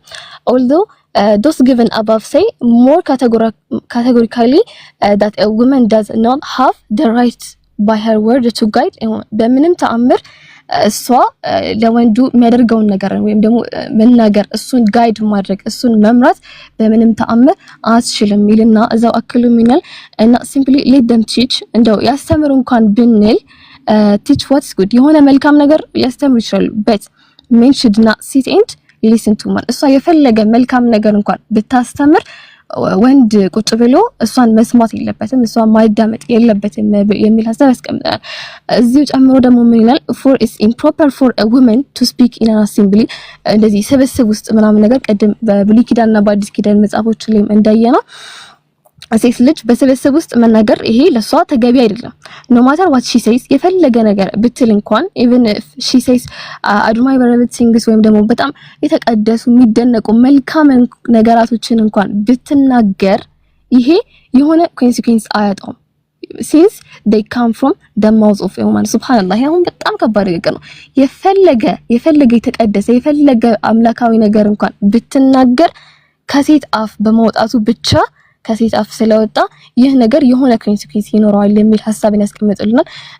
እንዲሁም እዚህም ጋር አጨማ የፈጣሪ ህግ ዲቫይን ሉ ለመጣሱ የመጀመሪያ ምክንያት የሆኑና ይህ ደግሞ ኢቭ ላይ ብቻ ወይም ሔዋን ላይ ብቻ ያለ ሳይሆን የሙሉ ሴት የሚባለውን ባህሪ የሚገልጽ ነው የሚል ሐሳብ ያስቀምጡልናል። እንዲሁም ደግሞ ኤንሸንት ክርስቲያን ራይተርስ የተባለው አፖስትል ኦገስቲን ኦፍ ዘ ሂፖ የጻፈው መጽሐፍ ላይ እዚህ ጋር ምን ይላል ሰፊ ሐሳብ ያሰፍራልና ይሄ በምን ያጠቃልለዋል I did not see in what sense the woman was made as a helper for the man ይሄንን እንዴት ብዬ እንትን ልለው አልችልም ይላልና for the sake of bearing a children like የሷ ድርሻ የሷ እዚህ ምድር ላይ መፈጠር ድርሻ ምንድነው ልጅ ማሳደግ ነው በቃ ልጅ መውለድና ልጅ ማሳደግ ነው ከዛ ውጪ ምንም አይነት ድርሻ ራሱ አላት ብዬ አላስብም ይላል እንዲሁም ደግሞ ማርቲን ሉተር ማለት እንግዲህ በመካከለኛው ክፍለ ዘመን የነበረ ሪፎርሚስት በጣም ብዙ ነገሮችን የሰራ ነውና ምን ይላል women should remain at home ሴቶች ቤታቸው ነው መቀመጥ ያለባቸው ቤት መጠበቅ አለባቸው ህፃናትን ማሳደግ ምናምን አለባቸውና if a woman grows weary and at last dies from childbearing በቃ ልጅ በማሳደግ ምን በማለት ሀያቷን ትጨርሳለች ትሞታለችና እንደዚህ ነው የሚሆነው መጨረሻው it matters not ይሄ የሷ ህይወት እዚህ ልጅ አሳድጋ ምናምን እንደዚህ ምንም ማሳል የሚያደርገው ነገር የለም let her die በቃ ስሙት በዛ ውስጥ ስሙትና she is there to do it እሷ የተፈጠረችው ራስ ለዚህ ነው በቃ ዝም ብላ ቁጭ ብላ ህፃናትን ለማሳደግ ምናምን ነው ተፈጥሮ ራሱ እንጂ ምንም ነገር ለማድረግ አይደለም የሚል ሐሳቦችን ያስቀምጡና እና ኢንሻአላህ በአጭሩ ይሄን ይመስላል ቸርች ፋዘሮች የተናገሩት ንግግር ኢንሻአላህ እህቴ ወደከለሽ ይሄን ጠቅላላ አድርጊውና እንትን በይ ኢንሻአላህ አሁን ከታች ራሱ ያየውኝ ነበር አንድ ኮሜንት ማለት ነው አሁን ካሉ ነገራቶች አሳዩን አሁን ካሉ አሳይ በነገራችን ላይ አዲስ ኪዳን በደንብ አድርገን አሳይተናቸዋል አዲስ ኪዳን በመጀመሪያ ደረጃ ማለት ነው ሁለተኛ ነገር ደግሞ ብሉይ ኪዳን ቢሆንስ እኔ ክርስቲያኖች እንዴት ነው የምታስቡት ቆይ የብሉይ ኪዳን ፈራጅ እግዚአብሔር ነው አይደለ ነው ወይስ እንደናንተ እግዚአብሔር በዳይ ነው ግፈኛ ነው በቃ እንትን ነው ምናምን ከዛ ኢየሱስ ደግሞ በቃ የፍቅር አምላክ ነው እግዚአብሔር የጥፋት አምላክ ነው ይሄንን ብቻ መልሱልኝ እግዚአብሔር የሆነ ብዙ ጊዜ የምታስመስሉት ምንድነው የሆነ ነገር ስትባሉ አይቁ ብሉይ ኪዳን ነው በቃ ብሉይ ኪዳን ላይ ችግር እንደሌለው ብሉይ ኪዳን ላይ በቃ እግዚአብሔር ጨካኝ እንደነበረ የሆነ የተጓደለ ፍርድ እንኳን ሲነገራቸው እንቅድም እንዳነበብኩት አይነት ዳዊት ጥፋት ሰርቶ ሚስቶቹ የሚቀጡበት አይነት ራሱ ሲነገራችሁ ምን እሱ ብሉይ ኪዳን ነው ብሉይ ኪዳን ማን ነው ህጉን ያወረደው እግዚአብሔር አይደል ያወረደው አሁን እህት ያወራሽ ከታች እየጻፈች ነበር አሁን ካለው ነገር ንገሩን አስለን መጀመሪያ ያለውን ማን ያወረደው ወይስ የብሉይ ኪዳኑ እግዚአብሔር ጥሩ የአዲሱ ኪዳን የሆነ የድሮ እንትን ጥሩ እግዚአብሔር ነበር መጥፎ እግዚአብሔር ነበር አሁን ደግሞ መጣና ደግሞ እግዚአብሔር ተሻሽሎ አዲስ ሆነና ምን ሆነ በአዲስ ኪዳን ደግሞ በአዲስ መንፈስ መጥቶ ጥሩ ሆነ ነው እንዴ እንደዛ ነው ሐሳባችሁ ከሆነ በጣም ያሳዝናል አምላክ እንደዛ አይደለም እሺ አምላክ እንደዛ አይደለም አምላክ ለወደፊት የሚሆነው ህግ ጭምር ነው የሚያወርደው የወደፊት የሚሆነውንም አሁን ያለውንም ስለሚያውቅ አንድ ላይ ነው አምላክ ህግ ሲያወርድ የሚያወርደው ማለት ነው እና የብሉይ ኪዳን ነው ይሄ አዲስ ኪዳን ላይ ማሳየተናቸዋል በደንብ አድርገን ኦክቲ ጃስሚን የሄደችበት አዲስ ኪዳን ላይ ያሉ ጥቅሶችን ነው አሁን እንትና ሳቢናም ደግሞ ያነሳቻቸው ቸርች ፋዘሮች ብሉይ ኪዳን ላይ ነበሩ ቸርች ፋዘሮች አይደለም ኢቭን ሴት ልጅ ኒቃብ ትልበስ ምናምን ብለው የሚናገሩ ቸርች ፋዘሮች ራሱ አንድ አይኗ ብቻ ይከፈት ምናምን የሚሉት እነ ተርቱሊያን ወገስቲ ምናምን ራሱ የብሉይ ኪዳን ቸርች ፋዘሮች አይደሉም ነገር ግን እናንተ እሱ ራሱ ሲነገራችሁ አሁን ካሉት ነው ወይስ አሁን ያሉት የሚመቻቸው ቸርች ላይ ያሉት ምናምን ነገር የሚሰብኩት ተገላልጣ ምናምን መስበኳ ሴት ከሷ እንዳመጣላችሁ የምትፈልጉት ከሆነ በጣም ያሳዝናል እና ኢንሻአላህ እስኪ ከታች አንድ ሜሴጅ ሳይ ነው እንትን ያልኩት ቀጥሉ ኢንሻአላህ ጀዛኪላሁ ኸይራን ያው እኛም ኮሜንት አንመልስም ብለን ነው እንጂ የራሳችሁ መጽሐፍ ነው እናንተ የጻፋችሁት ነው ተብሏል ይሄ የሁል ጊዜ ተለመደ ቃላቸው ነውና ለሱ መልስ አንሰጥበትም ያው የራሳችሁ መጽሐፍ ነው ከተባለ ብሉይ ኪዳንና አዲስ ኪዳንን ከፍታችሁ አንብቡ አይ ቲንክ መጽሐፉ የተጻፈው እናንተ እንድታነቡት እንጂ ትራስጌ ላይ ለመኝታ ጊዜ እንድታስቀምጡት አይደለም ስለዚህ መጽሐፍቶቻችሁን አንብቡ ዛሬም ነገም መጽሐፍቶቻችሁን አንብቡ ባረከላሁ ፊኩም እህቶች ይሄንን የምትመለከቱትን ፕሮግራም በኢርሻድ አባላት የሆኑት የሴቶች ፕሮግራም ነው ኢንሻአላህ ከኛ ጋር ብዙ ፕሮግራሞችን እንቀጥላለን ብዙ ትምህርቶችን እንማማራለን የሚቆም አይደለም አሁን ደግሞ ይሄን ያህል ስለ እስልምና ለሴት ልጅ የሰጣትን ክብር እስልምና ከመምጣቱ በፊት ነብዩ ሰለላሁ ዐለይሂ ወሰለም ከመላካቸው በፊት እስልምና ለሴት ልጅ የነበራቸው አመለካከት ምን አይነት ነበረ የሚለውን በደንብ አድርገው እህቶች አብራርተው ተናግረዋል አሁን ደግሞ እንዲሁም ደግሞ በክርስትናው ሴት ልጅ ስለተሰጣት ምን ያህል ያረከሰች እንደሆነች ምን ያህል የተጨቆነች እንደሆነች ከብሉይ ኪዳን አዲስ ኪዳን እንዲሁም ደግሞ ቸርች ፋዘርስን እየጠቀስን በደንብ አድርገን አሳይተናችኋል አሁን ቀጣይ ደግሞ ወደ ምን እንሄዳለን ወደ ሹብሃቶች ወይም ደግሞ እስልምና ላይ ስለሚነሱ ጥያቄዎች በሴቶች ጉዳይ ስለሚነሱ ጥያቄዎችን እነሱን አንድ በአንድ እናያለን ማለት ነው የመጀመሪያው የምታቀርብልን ኢንቲሳር የመጀመሪያውን ፕሮግራም ታቀርባለች። ሴቶች እርሻ ናቸው የሚለውን ብዙውን ጊዜ ክርስቲያኖች የሚያነሱት ጥያቄ ነው። እርሻ ናችሁ ተብለዋል። መጽሐፋችንን ከመቸተች መጽሐፋችሁን ገለጥ አድርጉ ብለናል። ኢንቲሳር ተፈضلي። مرحبا እሰማለሁ አይደለ? መልሽ እህቴ። ቢስሚላህ አሰላቱ ወሰላሙ አላ ረሱሊላህ ሰለላሁ ዐለይሂ ወሰለም። አሰላሙ አለይኩም ወራህመቱላሂ ወበረካቱ። በድጋሚ ማሻአላህ እህቶች አሪፍ በሆነ መልኩ ሴት ልጅ በእስልምና ብለው ጀምረው ጎራ ብለው ደግሞ ሴት ልጅ በክርስትና የሚለውን ገልጸውልናል። ወደ ማገባጃው ደርሰናል እንግዲህ አሁንና ኢንሻአላህ ሹብሃቶቹን ደግሞ እናያለን። ክርስቲያኖች ከሚያነሱ ጥያቄዎች መካከል ሴት ልጅ እርሻ ናት የሚለው ነውና ከምን ተነስተው ነው እስኪ ይሄን ጥያቄ ራይዝ ሊያደርጉ የቻሉት የሚለውን እናይ። በሱረቱል በቀራ እክቲ ክፈችልኝ አንዴ ትልቁ ላይ አድርጓት። እሺ በሱረቱል በቀራ ቁጥር 223 ላይ አላህ Subhanahu Wa Ta'ala እንደዚህ ይለናል።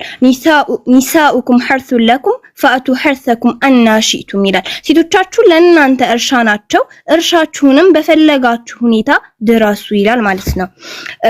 እዚህ ላይ አላህ Subhanahu Wa Ta'ala ሴቶቻችሁ እርሻ ናቸው ብሎ ስለተናገረ ይሄ ቁርአን ግልጽ በሆነ መልኩ እናንተን እርሻ ብሎ ይጠራል፣ እናንተን ይሳደባል የሚለውን ነገር ያነሳሉ ማለት ነው። በመጀመሪያ ሰበቡ ንዙሉ ምንድነው የሚለውን ብናይ ኸይር ነው።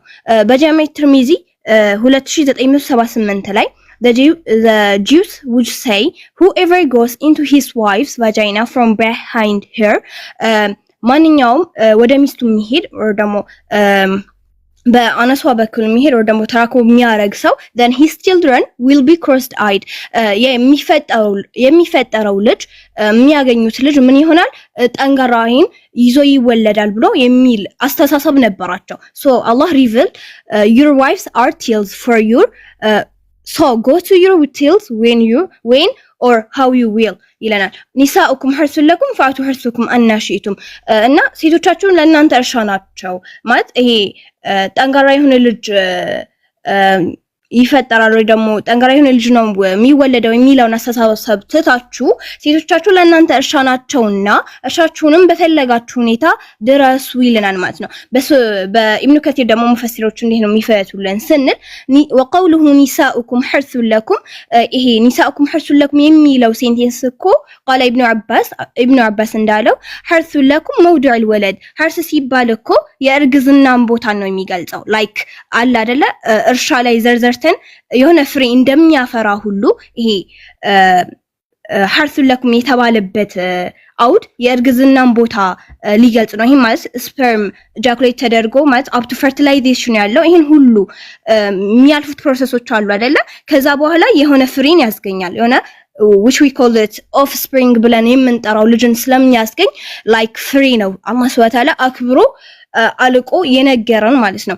እዚህ ላይ በፈለጋችሁ ሁኔታ ድረሳቸው ሲባል እኮ አሁንም ሌላ አንድ የሚነሳ አለ። በፈለጋችሁ ከተባለ ይሄ without vagina ሳይሆን መገናኘት አለባቸው የሚለው ነገር በሌላ መልኩ መገናኘት ይችላሉ ይላሉ ማለት ነው። አላህ Subhanahu Wa Ta'ala ይሄንን ከዚህ አያ በፊት ሱረቱል በቀራ ላይ ራሱ ቁጥር 222 ላይ ፈአቱሁን ምን ሐይቱ አመረኩም አላህ ካዘዛችሁ ስፍራ ተገናኟቸው ይላል። ማለትም የሆነ ሊሚት አድርጎልናል ማለት ነው አላህ Subhanahu Wa Ta'ala። ኢብኑ ከሲር ላይ ይሄንን ሲፈታልን يقول في الفرج ولا تعودوا الى غيره فمن فعل شيئا من ذلك فقد اعتدى ይላል ማለት ነው።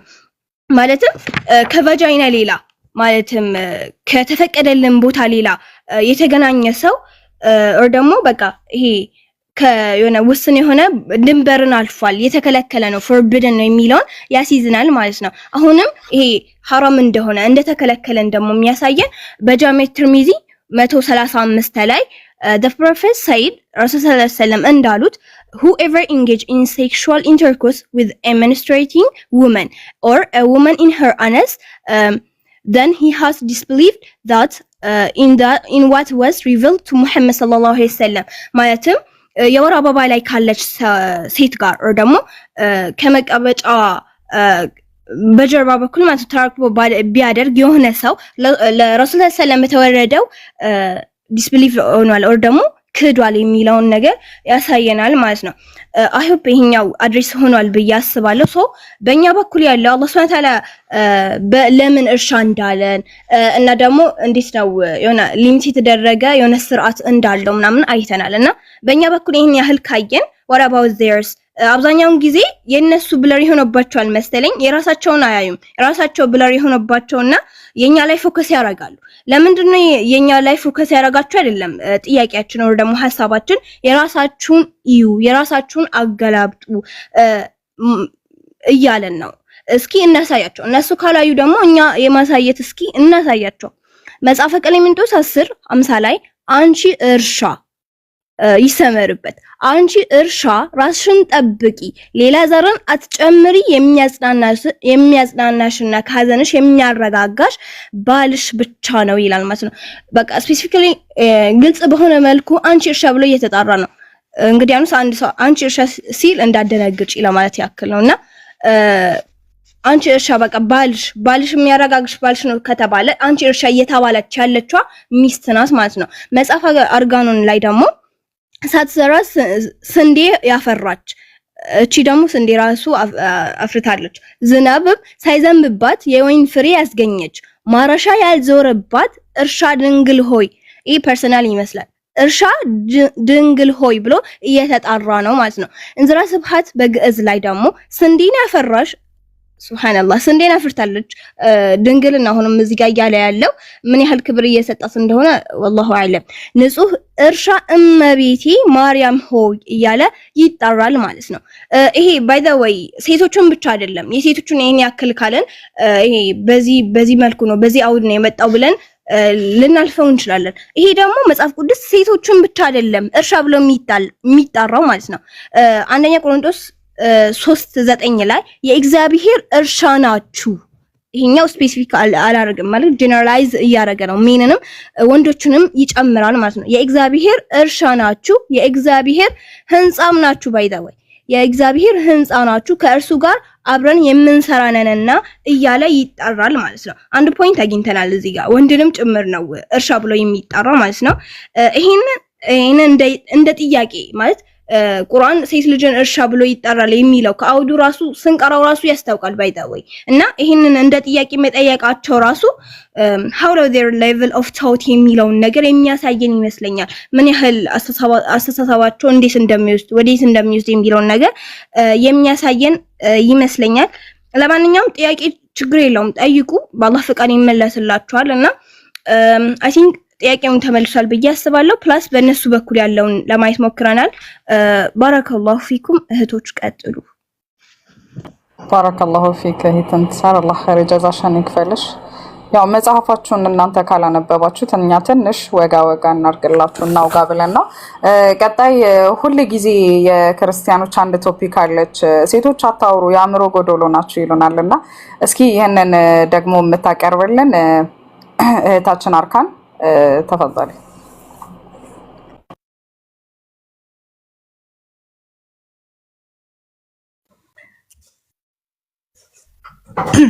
ተርካን የተመቸት አይመስለኝም እሷ እንትን እስከምትል በቃ ሌላ ሰው ይቀጥል ቦታው ዋዶ ከሚሆን እሺ ሌላው ደግሞ መወዳ አንቺ ቀጣዩን የምታቀርቢ ስለሆንሽ ቀጣዩን አንቺ ሂጂበትና ኢንሻአላህ ኔት ግን ቀይ እያበራብኝ ነው ይሰማላ ታመልሽ እህቴ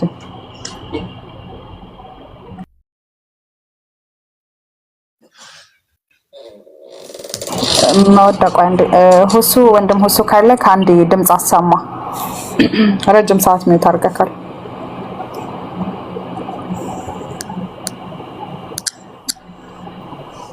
ያለ አይመስለኝም በቃሽ ቀጥ እስኪ ኢንሻአላህ ቶሎ ኢንሻአላህ እሺ ይሄ በነገራችን ላይ በጣም ብዙ ጊዜ የተመለሰ ጥያቄ ነው አስለን እንደነገርኳችሁ ነው ቀደም እስልምና ላይ ይሄን ያክል ብዙ የሚነሳ ነገር ምናምን ነገር የለም በመጀመሪያ ደረጃ ማለት ነው። ሁለተኛ ነገር የሚያነሷቸው ነገራቶች ራሱ ቢኖሩ ከምን አንጻር ነው? ብዙ ጊዜ ከመጽሐፋቸውን ካለማንበብ የመጣ በእስልምና ሴቶችን ደብድቡ ተብሏል፣ ምቱ ተብሏል ምናምን ነገር ብለው ያነሳሉና ሱረቱ ኒሳ ምዕራፍ 4 ቁጥር 34 ላይ ምን ይላል? الرجال قوامون على النساء بما فضل الله بعضهم على بعض وبما أنفقوا من أموالهم فالصالحات قانتات حافظات للغيب بما حفظ الله واللاتي تخافون نشوزهن فعظوهن واهجروهن في المضاجع واضربوهن ይላል። فإن أطعنكم فلا تبغوا عليهن سبيلا إن الله كان عليا كبيرا። እዚህ ጋር በመጀመሪያ ደረጃ ልታስቡት የሚገባ ነገር ምንድነው? ቀጥታ ሄዶ ተነስታችሁ ምቷቸው አይደለም የሚለው እነዚያ ማመጻቸውን የምትፈሩትን ገስጿቸው ነው የሚለው። በመጀመሪያ ደረጃ ምን እንዲያደርጋት ነው የሚገልጸው? ምከሯቸው፣ ገስጿቸው ነው የሚለው። መክሯትሳ አሁንም አልገሰጽም ካለች ቢታዝ በመኝታዋ ተለዩአቸው ይላል። ሀጅራ ያደርጋታል ከዛ በኋላ ማለት ነው። በመልኝታ ይለያታል። እንደዛም ሆና ደግሞ በአመጿ ላይ ከቀጠለች ምን ይሆናል? ሳካ ሳታደርሱ ምቷቸው ይላል። ቢታዘዟችሁም ለመጨቆን በእነርሱ ላይ መንገድን አትፈልጉ፣ አላህ በላይ ታላቅ ነውና ይላል ማለት ነው አላህ ዐዘ ወጀል። እሺ እዚህ ጋር ምን ማለት ነው? ወድሪቡሁን ሲል ምቷቸው ሲባል ምን ማለት ነው ብለን ካየን ተፍሲር አጣበሪ ላይ ምን ብሎ ያስቀምጥልናል? አን ሰዒድ ቢን ጀቢር ለና ወድሪቡሁን ቃለ ضربا غير مبرح። ወድሪቡሁን የተባለው ምንድነው? ضربا غير مبرح ሳካ ያልደረሰ ምት ነው። ቃለ ያው ضربا غير مبرح በጣም ብዙ ሙፈሲሮች ምን ብለው ነው የፈሰሩት?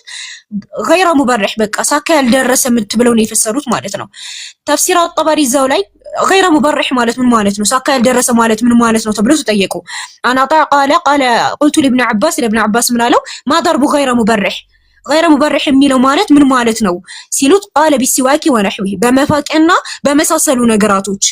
አሁንም እዚች ጋር ምን ይላል? ضربا غير مبرح ማለት ነው ቃለ ቢሲዋኪ ወነህዊ በመፋቂያና በመሳሰሉ ነገራቶች ማለት ምን ማለት ነው? አሁን ለምሳሌ የሆነ በእሷ እንደተቆጣባት እንዳዘነባት ለማሳየት ያክል ብቻ እሷን ሊጎዱ በማይችሉ ነገራቶች ማለት ነው። እሷን መጉዳት አይደለም እዚህ ጋር አላማው የሆነ ማድማት የሆነ ነገር ማድረግ ሳይሆን እንደተናደደባት እንድታቅ ብቻ በመፋቂያ በሆነ ነገር በትራስ ነገር ሊሆን ይችላል ህመም በማያስከትሉ ነገራቶች ነካ ማድረግ ነው ማለት ነው የታዘዘው። ተፍሲር መውዒዛ ወላ ቢልሂጅራን ፈለኩም አን ተድሪቡሁና ضربا غير مبرح በምክርም ማይሰሙ ከሆነ እንዲሁም ደግሞ በሂጅራን በመኝታ ተለይታቸው ማይሰሙ ከሆነ ፈለኩም አን ተድሪቡሁና ضربا غير مبرح ሳካ ያልደረሰ ምትን እንድትመቷቸው ተፈቅዷል ነው ማለት ነው የሚለው። ኢንሻአላህ ሰዓት ለመቆጠብ እንትን እንላለን። ረሱል ሰለላሁ ዐለይሂ ወሰለም ይሄንን ያሉት እንትኖች ብቻ ናቸው ወይ ማለት ሙፈሲሮች ናቸው ወይ ይሄንን ተፍሲር ያስቀመጡት እንጂ ረሱል ሰለም ضربا غير مبرح አይደለም ያሉት ካለን አይደለም። ረሱል ሰለላሁ ዐለይሂ ወሰለም ራሳቸው ብለዋል። ምን ብለዋል? ወድሪቡሁነ ضربا غير مبرح ስትመቷቸው ምን ያላለ ሳካ ያልደረሰ የምትመቷቸው ሳካ ያልደረሰ ቅድም አይተናል በመፋቂያና በመሳሰሉ ነገራቶች ማለት ነው። فإن أطعنكم فلا تبغوا عليهن سبيلا ቢታዘዟቸውም በእነሱ ላይ ምን አትበሉባቸው መንገድን አትለፉባቸው ብለዋል ማለት ነው ሰለላሁ ዐለይሂ ወሰለም። እሺ አሁንም በሌላም ቦታ ምን ብለዋል? ተፍሲር አልቁርጡቢ ላይ ደግሞ ብለዋል اضربوا النساء إذا عصينكم في المعروف ضربا غير مبرح ካመጹባቸው ሴቶችን ضربا غير مبرح بالمعروف በሆነ መልኩ በተለምዶ መልኩ ضربا غير مبرح ሳካ ያልደረሰ ምትን መቷቸው ብለዋል። ከዛ ቃል አጣ ቃል ለኢብኑ አባስ ما ضرب غير مبرح قال بالسواك ونحوه። እንግዲህ ብዙ ተፍሲሮችን አይተናል በሲዋክና በመሳሰሉ ነገራቶች መሆኑን አይተናል ማለት ነው።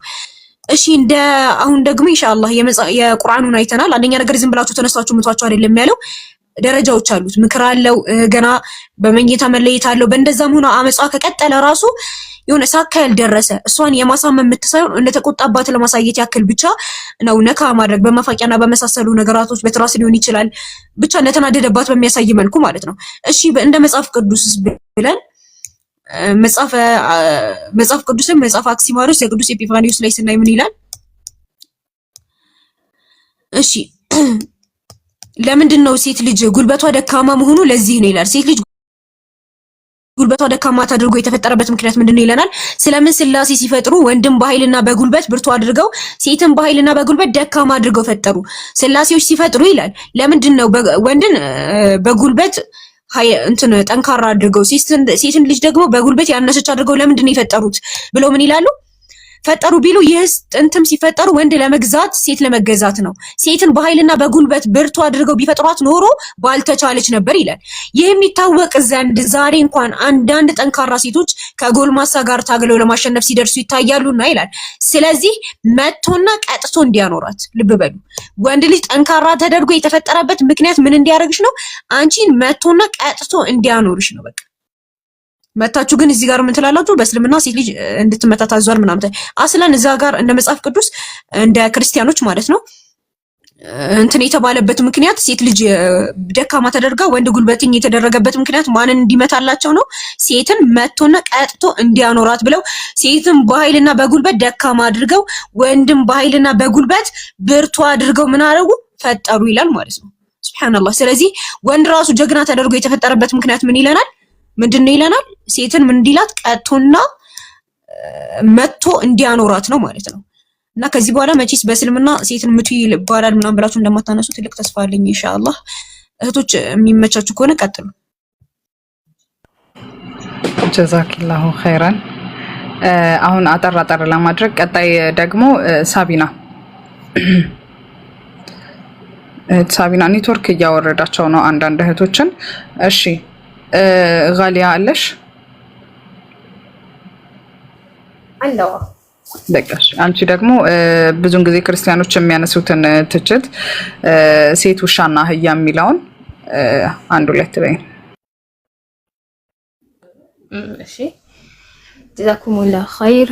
አሰላሙ አለይኩም ወራህመቱላሂ ወበረካቱ። በድጋሚ ተገናኝተናል። እንግዲህ ክርስቲያኖች በእስልምና ላይ ያው ሴቶችን ዲፔንድ በማድረግ ሴቶች ላይ ዲፔንድ በመሆን እስልምና ላይ የሚያነሷቸው ብዙ ቅጥፈቶች አሉ አይደለ? ከነዛ መካከል ደግሞ ያው እኛ መልሶችን እየመለስን ነው። አሁን ደግሞ የሚሆነው ምንድነው? ሴት ውሻና አህያ የሚለው ላይ ነው። ምንም ውሃ የሚያነሳ ጥያቄ የሚጠየቅበት ሲጀመር ጥያቄ የሚነሳበት ሹብሃ ባይሆንም ነገር ግን እሺ ነገር ግን አንድ የሚያነሱት ሹብሃ አለ። እሱም ደግሞ በሱነን አነሳኢ ላይ ነብያችን መሐመድ ሰለላሁ ዐለይሂ ወሰለም ሰላትን ስለሚያቋርጡ ነገራቶች የዘረዘሩበት ነው እና 751ኛው ሐዲስ ላይ ምን ይላሉ? ነብያችን መሐመድ ሰለላሁ ዐለይሂ ወሰለም ምን አሉ?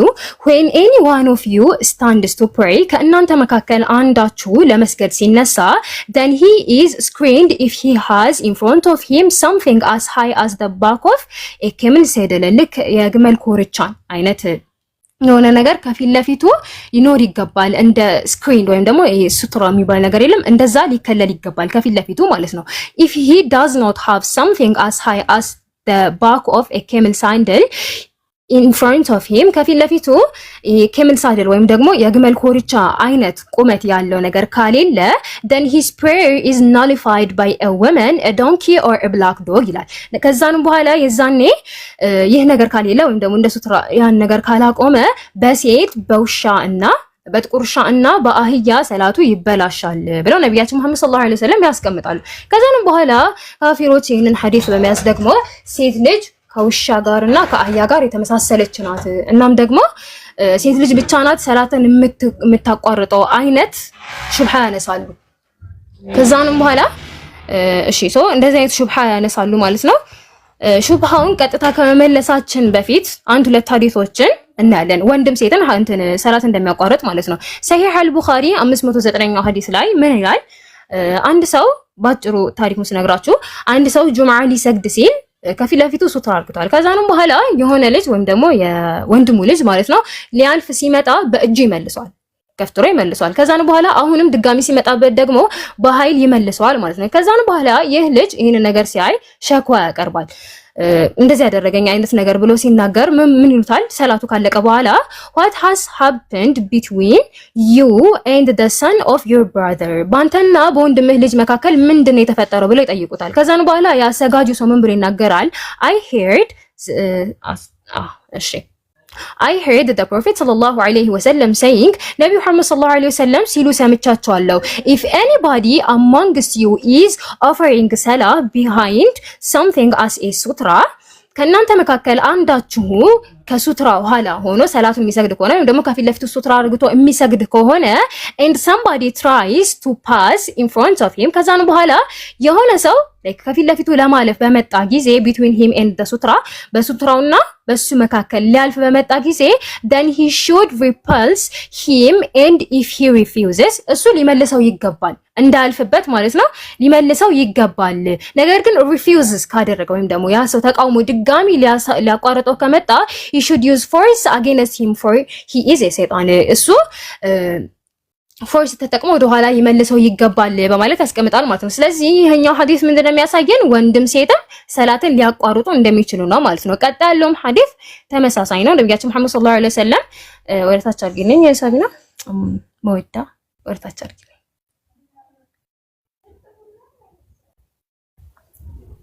አልሰማም ወደታች አድርጊልኝ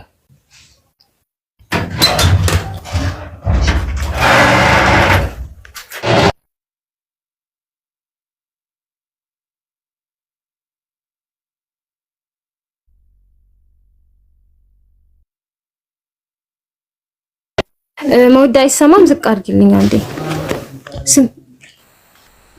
ኔትወርክ ይዞት ነው መሰለኝ እህቴ።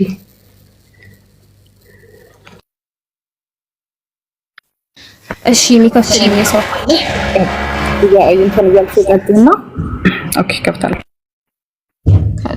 ተመለሰች መሰለኝ ነው ግን ኔትወርኳ ብለር አድርጓል። እስከዛ አንቺ አብራሪው እንቀጥለው እኔ እሺ በተመሳሳይ ደግሞ እዛው ሰሂህ አልቡኻሪ ላይ ነብያችን መሐመድ ሰለላሁ ዐለይሂ ወሰለም ሰላትን ያቋረጠ ሰው አመጣች መሰለኝ አላልሽ ይያድል ብለር ሆኗል አይታይም በደንብ ኡስታዝ ሁሱ ድምጽ ያሰማያል ነው እስቲ ንገሩትና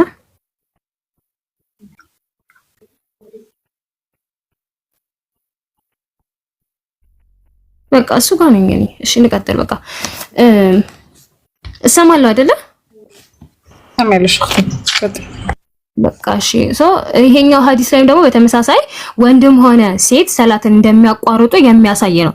አንድ ሰው ደግሞ ሰላትን ከሚያቋርጥ 40 ቢቆም ይሻላል ብለው ነብያችን መሐመድ ሰለላሁ ዐለይሂ ወሰለም ተናግረዋል ማለት ነው። ስለዚህ መጀመሪያ መልሳችን የሚሆነው ሴት ልጅ ብቻ አይደለችም ሰላትን የምታቋርጠው ወንድም ሰላትን ያቋርጣል። ሴት ልጅ ተለይታ አዛጋ መጠቀሷ ብቻ እሷ ብቻ ሰላት ታቋርጣለች ማለት አይደለም ነው። ከዛን በኋላ ደግሞ ሸርህ ስናይ ትልኝም ዝቅ አድርጊልኝ ሞታ እህቴ ጃስሚን አንቺ በከፍች ይሻላል መሰለኝ እሷ ኔትወርክ ትንሽ ይዟል። ሞዳ ኔትወርክ ይዘሻል ሳስበው። እስኪ ጃስሚን ምቺ ከሆነ አንቺ በከፍች ትሻል ይመስለኛል። እስኪ በቃ እሺ ጃስሚን ክፈችልኝና እንቀጥላለን ኢንሻአላህ። ፋይሉን ተሰናልና ችግር የለውም። አንቺ አብራሪልንና ከተመለሰች እንትኖቹን ታሳየናለች። አብሽር እንደ ታይምም ለመቆጠብ ያህል በቃ እሺ እንዴ እንቀጥላ። በቃ ሰራስ መሰለኝ ዝቅ አድርጊልኝ መወዳ ሸርሑ ላይ ሂጂልኝ።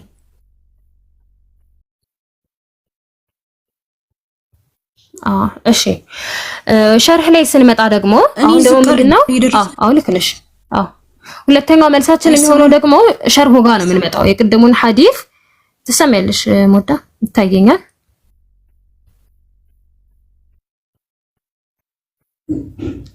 ልቀጥላለ ሰማለሁ። ቀጥያው እሺ ሁለተኛው መልሳችን የሚሆነው ደግሞ ምንድነው ሸርህ ላይ ነው። ሸርህ ላይ ምን ብለው አስቀምጧል? ቅድም ሴት አህያ እና ጥቁር ውሻ ተብሎ የተቀመጠበት ምክንያት ምንድነው ሲባል ምን አሉ? لأن المرأة ተፍትን የመጀመሪያው ምንድነው ሴት ልጅ ስለምትፈትን ነው። والحمار ينهق አህያ ደግሞ ስለሚጮህ ነው። والكلب يروع فيتشوش ውሻ ደግሞ ስለሚያስፈራ ነው ብሎ የሶስቱን መልሶናል ማለት ነው።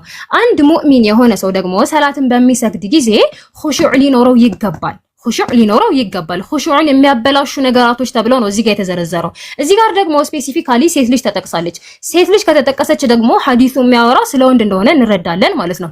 ወንድ ልጅን ደግሞ ከሚፈቱን ነገራቶች መካከል ኦፍ ኮርስ ሴት አለች።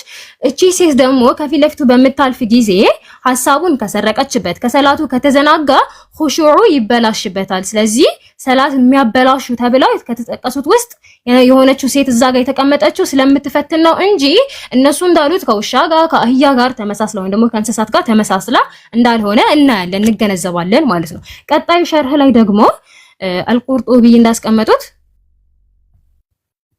ዝቅ አድርጊልኝ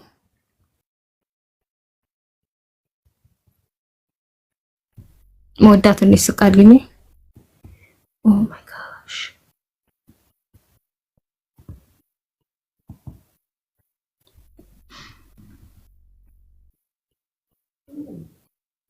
አልሰማም ነው ዝም አላችሁ እኮ ጋሊ አንቺ ትሰሚያለሽ የመወዳ ኔትወርክ ስለሆነ አንቺ ቀጥ እኔ በቃ እሺ ኦኬ ሃፍ ስክሪን ልክፈትና ከራሴ ልበልላችሁ እሺ ቀጣይ ደግሞ አልቁርጡቢ ደግሞ ምን ብሎ አስቀምጧል that is because a woman may be a source of fitna ሴት ልጅ ምክንያቱም ምንድነው እዛ ጋር የተጠቀሰችበት የፊትና ሶርስ ልትሆን ይችላል ምንጭ ልትሆን ስለምትችል a donkey may bray አህያ ደግሞ ስለሚጮህ ነው and a dog may be frightening ውሻ ደግሞ ሊያስፈራ ስለሚችል ነው ብለው የሶስቱንም ምክንያት ተቀመጠ ማለት ነው ስለዚህ ምንም የሚያመሳስላቸው ነገር የለም እንኳን ሴቷ ከውሻውና ከአህያው ጋር ልትመሳሰል አይደለም አህያው እንኳን ከውሻው ጋር የሚያመሳስለው ምንም ነገር የለም እዚህ ጋር ማለት ነው እንደምንመለከተው ከሆነ ሴት ልጅ ስለምትፈትን ብቻ ነው እዛ ሐዲስ ላይ የተቀመጠችው ማለት ነው ቀጣይ ደግሞ በሶስተኛ ደረጃ ምናየው መልሱ ምንድነው እናታችን አይሻ ረዲየላሁ ዐንሃ ያስተላለፈችው አንድ ሐዲስ አለ ምንድነው ነብዩ መሐመድ ሰለላሁ ዐለይሂ ወሰለም በሚሰግዱ ጊዜ I used to sleep in front of Allah's messenger ሰለላሁ ዐለይሂ ወሰለም ነብዩ መሐመድ ሰለላሁ ዐለይሂ ወሰለም በሚሰግዱ ጊዜ ከፊት ለፊታቸው እተኛ ነበር with my legs opposite his qibla ወይም ደግሞ ከሱ ፊት ለፊት ሆኖ ማለት ነው እግሬ ከቂብላቸው ደግሞ ከሳቸው ፊት ለፊት ሆኖ እተኛ ነበር and whenever he prostrated እሳቸው ሱጁድ በሚወርዱ ጊዜ he pushed my feet and I withdraw them እሳቸው እግሬን ይነካሉ ወይም ደግሞ ይገፉታል ከዛን በኋላ እግሬን ሰበስባለሁ ሱጁድ ሲወርዱ ማለት ነው and whenever he stood በሚቆሙ ጊዜ ደግሞ I stretched them እግሬን ዘረጋ ነበር ብላ እናታችን አይሻ ተናገራለች ማለት ነው እዚህ ጋር አይደለም ኪ ፖይንቱ ከዛንም በኋላ ደግሞ እናታችን አይሻ ረዲየላሁ ዐንሃ ምን ብላ ጨመረች in those days በእነዚህ ጊዜያቶች እነኚህ ነገራቶች በሚፈጠሩ ጊዜ ማለት ነው there were no lamps in the house በቤት ውስጥ ምንም አይነት ማብራት አልነበረም ስለዚህ ቤቱ ምንድነው ሙሉ ለሙሉ ጨለማ ነው ማለት ነው በዚህ መሃል የሚፈጠር ምንም አይነት ፊትና አይኖርም ማለት ነው ስለዚህ ከዚህ ሐዲስ ምን እንገነዘባለን ሴት ልጅ ከፊት ለፊት ስታልፍ ሰላት ታቋርጣለች የተባለበት ምክንያት ምንድነው ስለምትፈትነው እናታችን አይሻ ረዲየላሁ ዐንሃ ደግሞ ከነቢያችን መሐመድ ሰለላሁ ዐለይሂ ወሰለም ፊት ለፊት እግሯን ታደርግ ነበር ነገር ግን ጨለማ ነበር ኪወርዱ ምንድነው there were no lamps in the house ቤት ውስጥ ምንም አይነት ማብራት የለም ስለዚህ በጨለማ ምንም አይነት ፊትና እንደማይፈጠር እናያለን ማለት ነው ቀጣይ ደግሞ እዛው ሰሂህ አልቡኻሪ 514ኛው ላይ እናታችን አይሻ ረዲየላሁ ዐንሃ የተናገረች ነገር አለ በዛን ጊዜ ذكر عندها ما يقطع الصلاه ሰላትን ስለሚያቋርጡ ነገራቶች እሷ ዘንድ ይነገራሉ ምንድነው ቅድም ያየነው ማለት ነው ውሻ አህያና ሴት ተብሎ ከዛንም በኋላ ይሄኛው ስለዚህ ነገር እናታችን አይሻ ረዲየላሁ ዐንሃ ስትሰማ ምን አለች ምን ብላን የመለሰችው ተመሳሳይ ነው አሁን ላይ ስለምን እንደሚነሳው አይነት ሽብሃ ማለት ነው ምን ብላ ተናገረች you have compared us women to donkeys and dogs እኛ ሴቶችን ከአህያዎች ጋርና ከውሻዎች ጋር መሳሰላችሁን ብላ ጠየቀች ከዛ በኋላ by Allah wallahi I saw the prophet sallallahu alayhi wasallam offering prayers while I used to lie in my bed between him and qibla ምን አለች ብቻ ባጭሩ ምንድነው ነብያችን መሐመድ ሰለላሁ ዐለይሂ ወሰለም በሚሰግዱ ጊዜ ከፊት ለፊታቸው እተኛ ነበር ከዛን በኋላ ልክ የሆነ ነገር ስፈልግ ወይም ደግሞ ነብዩ መሐመድ ሰለላሁ ዐለይሂ ወሰለም ኮምፎርታብል አይደሉም ወይም ደግሞ አልተመቻቸውም ብዬ ሳስብ እነሳለሁኝ ከላይ ምን ብለናል እነዚህ ነገራቶች የሚፈጠሩት መቼ ነው ላምፕስ ምንድነው ማብራት በጠፉ ጊዜ ነው ማለት ነው ስለዚህ ምንም አይነት ፊትና አይፈጠርም እናታችን አይሻ ረዲየላሁ ዐንሃም ደግሞ ይህ ሹብሃ በተመሳሳይ ሲነሳባት ነው ይሄንን መልስ የመለሰችው ማለት ነው ስለዚህ በአጭሩ መልሳችን ምንድነው የመጀመሪያው ከወንድም ሆነ ሴት ሰላት እንደሚያቋርጡ ነብያችን መሐመድ ሰለላሁ ዐለይሂ ወሰለም በሐዲታቸው ላይ ግልጽ በሆነ መልኩ ተናግረዋል ሁለተኛው መልስ ደግሞ ሴት እዛ ጋር የተቀመጠችበት ምክንያት ስለምትፈትንና የአንድ ሰው ደግሞ ኹሹዑን የሚያበላሽ ወይም ደግሞ ከሰላት የሚያዘናጋው ነገር ካለ ሰላቱ ስለሚበላሽ ነው ሴት ልጅ ደግሞ ከፈተነችው ኦፍ ኮርስ ይበላሻል ሰላቱ ሁለተኛው መልስ እሱ ነው ሶስተኛው ደግሞ እናታችን አይሻ ረዲየላሁ ዐንሃ የመለሰችበት ነው ማለት ነው ባጭሩ ይሄንን ይመስላል እህቶች ቀጥሉ ሰላም አለይኩም ወራህመቱላሂ ወበረካቱ ጀዛኩሙላህ ኸይር ጀዛኪላሁ ኸይራን ትንሽ ኔትወርክ ተቆራርጦ እንትን አለብን እሺ እህት ሳቢና አለሽ አይደለ አላህ ይፍትህ ሰማኛው ትሰሚያለሽ አሁን ደግሞ አንቺ የምታቀርቢው ኢቪል ውመን የሚለው ነው አይደለ ስለዚህ مرحبا الشيء بسم الله الرحمن الرحيم በድጋሚ ኢንሻአላህ አሁን ደግሞ ምን ለሚል ጥያቄ ይነሳል ወይም ደግሞ ምን የሚለን ሹብሃን የምናየው ሴቶች በእስልምና ሴቶች የመልካምነት መገለጫ ምናምን ነገር ሳይሆን ሴቶች የገደቢስነት ወይም ደግሞ የባድላክ መገለጫ ናቸው ገደቢስ ለመሆኑ ምልክት ናቸው የሚል ጥያቄ አለ። ይሄን ደግሞ ሰሂህ አልቡኻሪ ላይ የተዘገበ ሐዲስ አለና ከሱ በመነሳት ነው ይሄ ጥያቄ የሚቀርበው። ሰሂህ አልቡኻሪ 2588ኛው ሐዲስ ላይ የአላህ መልእክተኛ ሰለላሁ ዐለይሂ ወሰለም ምን ይላል? evil woman is in three things ይሄ መጥፎ ባድ ላክ የሚባለው ነገር በሶስት ነገራቶች ላይ አለ። እነሱም በመንደናቸው the woman the horse the woman in the house በእነዚህ በሶስት ነገራቶች ላይ መጥፎ ገድ ወይም ደግሞ ባድ ላክ አለ የሚል ዘገባ እናገኛለን። እና ይሄንን አስመልክቶ ይሄ ሐዲስ አስመልክቶ የአላህ መልእክተኛ ገድን አስመልክቶ ኢን ጀነራል ገድን አስመልክቶ ምን አይነት አስተምሮ ነው ያስተማሩን የሚለውን ደግሞ ስንመለከት ሰሂህ አልቡኻሪ 5707ኛው ሐዲስ ላይ ያላህ መልእክተኛ ምን ይላል? ላ ዐደወ ወላ ጢያራ ሲሉ ነግሩናል ማለት ነው። ጢያራ የሚባለው ጢያራ ማለት በወፎች ገድ ማድረግ ማለት ነው። እርግቦች ወይም ደግሞ ወፎች ቤዚካሊ በድሮ ጊዜ ካየን ከለራቸው ወይም ደግሞ ሙቭመንት ፓተርናቸው ምናምን ነገር በማየት በእነሱ ገድ ማድረግ ማለት ነው። እንደዚህ አይነት ገጠመኝ መጥፎ ድላለኝ ምናምን ወይም ደግሞ ቀኔ ጥሩ ነው ብቻ በእነዚህ በመሳሰሉት ገድ ማድረግ ማለት ነው። የአላህ መልእክተኛ ላ ጢያራ ብለው ይገልጹልናል ማለት ነው። እንዲሁም ደግሞ በሱነን አቢ ዳውድ 3910ኛው ላይ የአላህ መልእክተኛ ምን ይላል? ላ ጢያራ አጥያራ ሽርኩን አጥያራ ሽርኩን ብለው ጢያራ ማለት ይሄ በእግቦች ገድ ማድረግ ሽርክ ነው ወይም ደግሞ በአላህ Subhanahu Wa Ta'ala ማጋራት ነው ብለው ይነግሩናል ማለት ነው። እንደውም ሙስነድ አህመድ ላይ ይሄን ሐዲስ አስመልክቶ ደግሞ ሙስነድ አህመድ ላይ በተዘገበለ ሐዲስ መሰረት አንድ ሰው ወደ እናታችን አይሻ ረዲየላሁ ዐንሃ መጣና ይሄን ሐዲስ ይነግራታል። አጥያራ في الدار والمرأة والفرس ብሎ ሲነግራት አይሻ ረዲየላሁ ዐንሃ ተቆጣችና ምን አለች? والذي انزل الفرقان على محمد ፉርቃንን ቁርአንን በመሐመድ ላይ ባወረደው ጌታ እምላለው የአላህ መልእክተኛ ገድ መጥፎ ገድ በእነዚህ በሶስት ነገራቶች ነው ብለን አላስተማሩም፣ ይሄንም አልተናገሩም። እሳቸው ያሉት ምንድነው? انما قال كان اهل الجاهليه يتطيرون من ذلك በእነዚህ በሶስት ነገራቶች ጢያራን ያደርጉ ነበር የሚል ንግግር የተናገሩት ትላንት ማለት ነው። እንዲሁም ኢብኑ ቁተይባ ማለት በሁለተኛው ዓመተ ሂጅሪ የነበሩ ታላቅ ኢማም ናቸውና እሳቸውን ይሄንን ያስቀምጡልናል ማለት ነው። የአላህ መልእክተኛ በሶስት ነገራቶች ገድ አለ ብለው ሳይሆን የሚያስቀምጡት انما قال رسول الله صلى الله عليه وسلم كان اهل الجاهليه በዚህ ጢያራ ያረጉ ነበር፣ ይሄንን ደግሞ ማድረግ ሽርክ ነው ብለው የአላህ Subhanahu Wa Ta'ala በተከበረው ቃሉ የነገረን የቁርአን አንቀጽ ይጠቅሱናል። ما اصاب من مصيبه في الارض ولا في انفسكم إلا في كتاب من قبل أن نبرأها በነፍሶቻችሁ ወይም ደግሞ በእናንተ ላይ የሚደርሰው ማንኛውም አይነት ሙሲባ በአላህ Subhanahu Wa Ta'ala እቅድና ፍቃድ የሚደረግ ነው እንጂ በገድ ወይም ደግሞ በመጥፎ ገድ የሚሆን አይደለም ማለት ነው። ኢማም ጣሐዊ ይሄንን አስመልክቶ ይነግሩናል ማለት ነውና እዚህ ጋር ሐዲሱ ላይ ኢንጀነራል ማለት የተፈለገው ምንድነው የሚለውን ሲልሲለቱል አሐዲስ الصحيحه የተባለው ኪታብ ላይ ይሄን አጠቃሎ ሲያስቀምጥልን ምንል አጥያራ የሚባል ነገር የለም። አነ ላሹም ፊ ሸይ በነገራቶች ላይ ገድ ማድረግ ገደቢስነት በዚህ ነው ምናምን ብሎ ማድረግ የሚባል ነገር የለም። لأن معناه የሐዲሱ ደግሞ ማዕናው لو كان الشؤم ቢኖር ገደቢስነት መኖር ወይም ደግሞ አነ ረጁል ሰዒድ ነው ሸቂይ ነው ወይም ደግሞ ለመልካም ነገር ይገጠማል ወይስ አይገጠም የሚለውን ለመግለጽ ደግሞ ከገቡ እንኳን እነዚህ ሶስቱ ይሄንን ያሳዩናል ማለት ነውና ሱነን ኢብኑ ማጃህ ላይ ያላህ መልእክተኛ ግልጽ በሆነ ሐዲሳቸው ላይ ምን ይላል?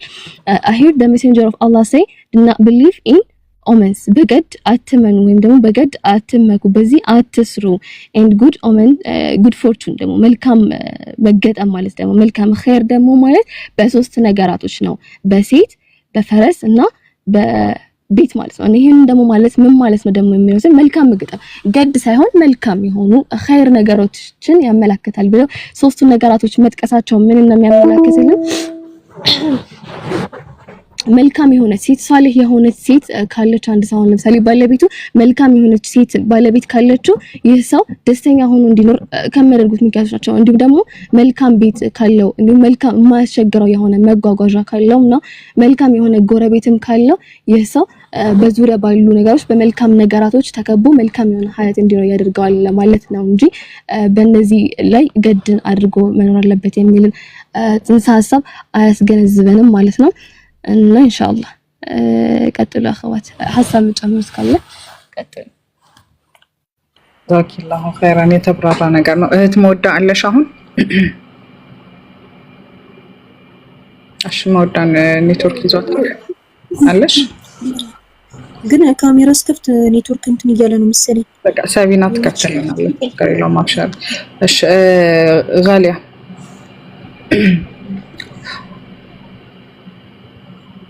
አሁን ቀጣዩን የምታቀርብልን ሚራል ነች። አጠር አድርጋችሁ ለሰዓቱ አቅርቡትኝ።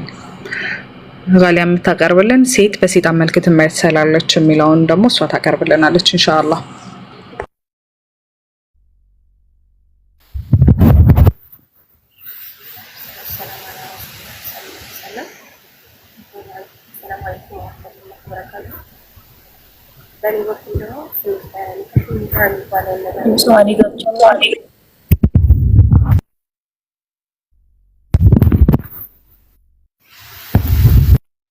ታፍኗል እህቴ ድምጽሽ ታፍኗል። እንትን ብዬ መስተካከል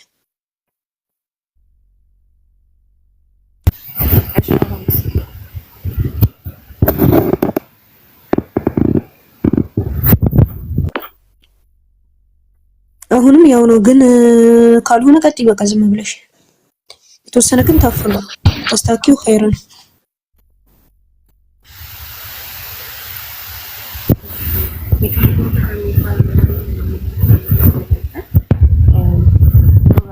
በሰሐቡ ዘመን በረሱል ጊዜ ሰሐቦች ከንታቸው ርቆ በጣም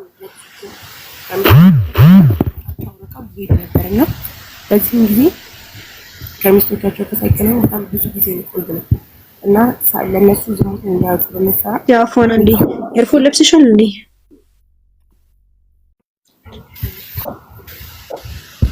ኤርፎን ካረግሽ አውጪው።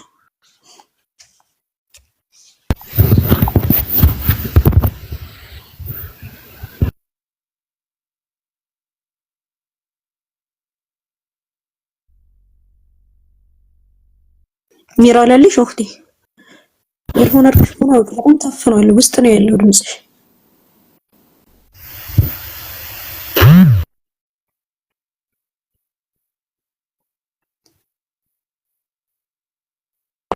እሺ ሚራል አንድ ሰው እስከሚያቀርብ ድረስ ማይክሽን አስተካክዩ። ኤርፎን ካደረግሽ ኤርፎኑን አውጪው። አህያ ካለሽ አንቺ ቀጣዩን አያ ሴት በሴጣን መልክ ትመሰላለች የሚለውን አንቺ ቀጥዩ። እስከዛ እህት ያለሽ ሰላም አለይኩም ሰላም ወራህመቱላህ። አዎ ትሰሚያለሽ። ትንሽ ድምጽሽን ከፍ አድርጊ። መርሐባ በእስልምና ከሴት ልጅ ጋር የተያያዙ ብዙ የሚነሱ ሹብሃዎችን እስካሁን ተጠቅሰዋል።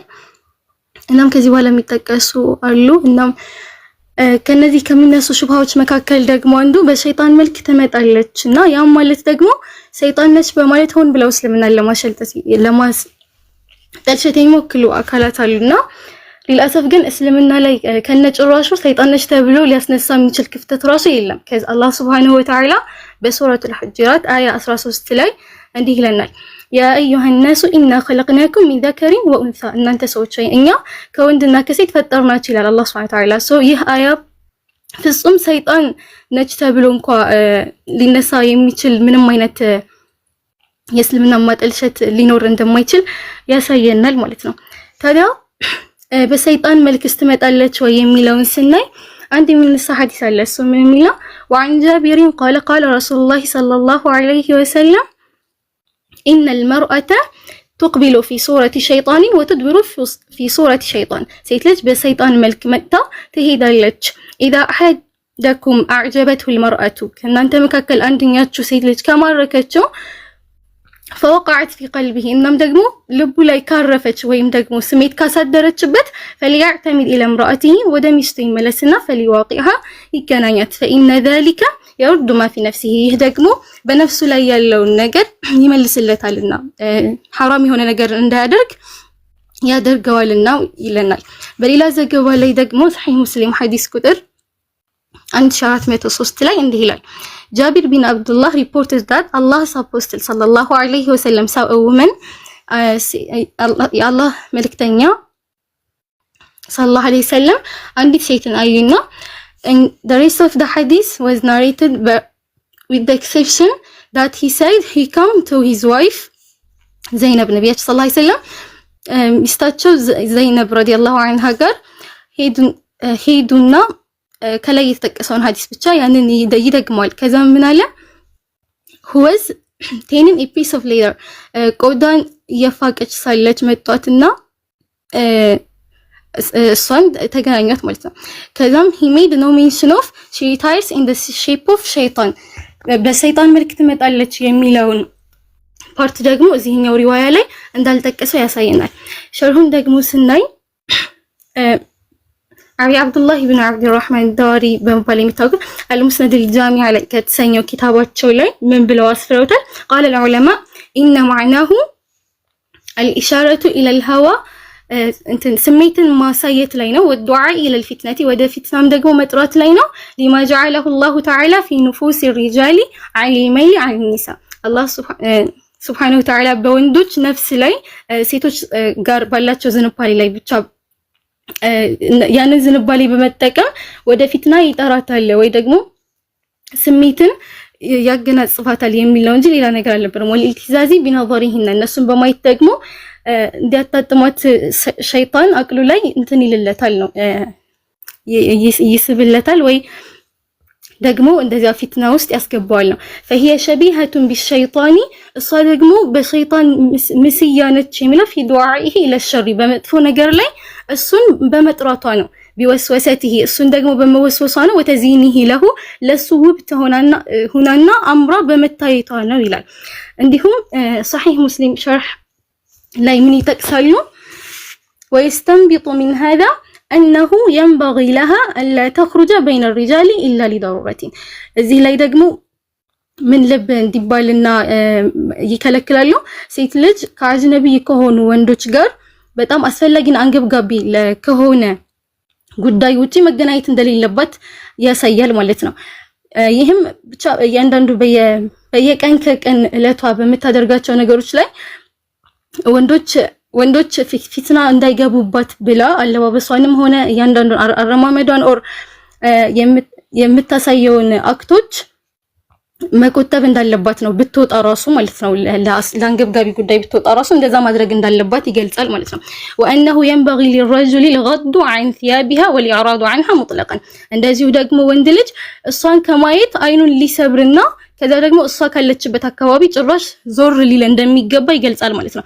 ምናልባት እንኳን በአጋጣሚ ባያትና በውስጡ ለሷ ስሜት ብታሳድርበት ሚስቱን ሂዶ ሊገናኝ እንደሚገባና እዚያ ጋር የተነሳውን ስሜቱን ሊያስወግድ እንትን በሐላል መንገድ ሊመልሰው እንደሚገባ ይናገራል ማለት ነው። ከዛም ወሸይጣኑ ለሁ ማዕነያን ፊ ኪታቢላሂ ዐዘ ወጀል ሰይጣን ደግሞ ቁርአን ላይ በሁለት መልኩ ተገልጿል። አንደኛው ምንድነው? በሱረቱ ሳፋት አያ 65 ላይ አላህ Subhanahu Wa Ta'ala ጀሃነም ውስጥ ስለምትገኝ ዘቁም የተሰኘች ዛፍ ሲገልጽ ምን ይለናል? طلعها كأنه رؤوس الشياطين እንብጣ ልክ የሰይጣናት ራሶች ይመስላልናል። አላህ Subhanahu Wa Ta'ala ምን ያክል ቀቢህ መሆኑን በሸይጣን መልክ ያሳየናል ማለት ነው። ታላቁ ሙፈሲር ኢብኑ ከሲር ምን ብለው ፈስረውታል? ይሄን وانما شبهها برؤوس الشياطين በሸይጣን ራሶች ደግሞ ያመሳሰላት وان لم تكن معروفه عند المخاطبين እነዚህ የሚወራላቸው ሰዎች ጋር አሁን እኛም ለራሱ የምናወራው ሰዎች ጋር ሸይጣን ምን አይነት መልክ እንዳለው ባይታወቅም እንኳን ለምንድን ነው እንደዚያ በሸይጣን መልክ የተገለጸችው አለ لانه قد استقر في النفوس ان الشياطين قبيحه المنظر በነፍሳችን ላይ እኛ በራሳችን ኢማጂን በመናደርገው ነገር ላይ ሸይጣን በጣም አስቀያሚ አሰቃቂ የሆነ መልክ እንዳለው ስለሆነ የምንስለው እዚህ ጋር በዚያ መልኩ ነው የገለጸልን ማለት ነው።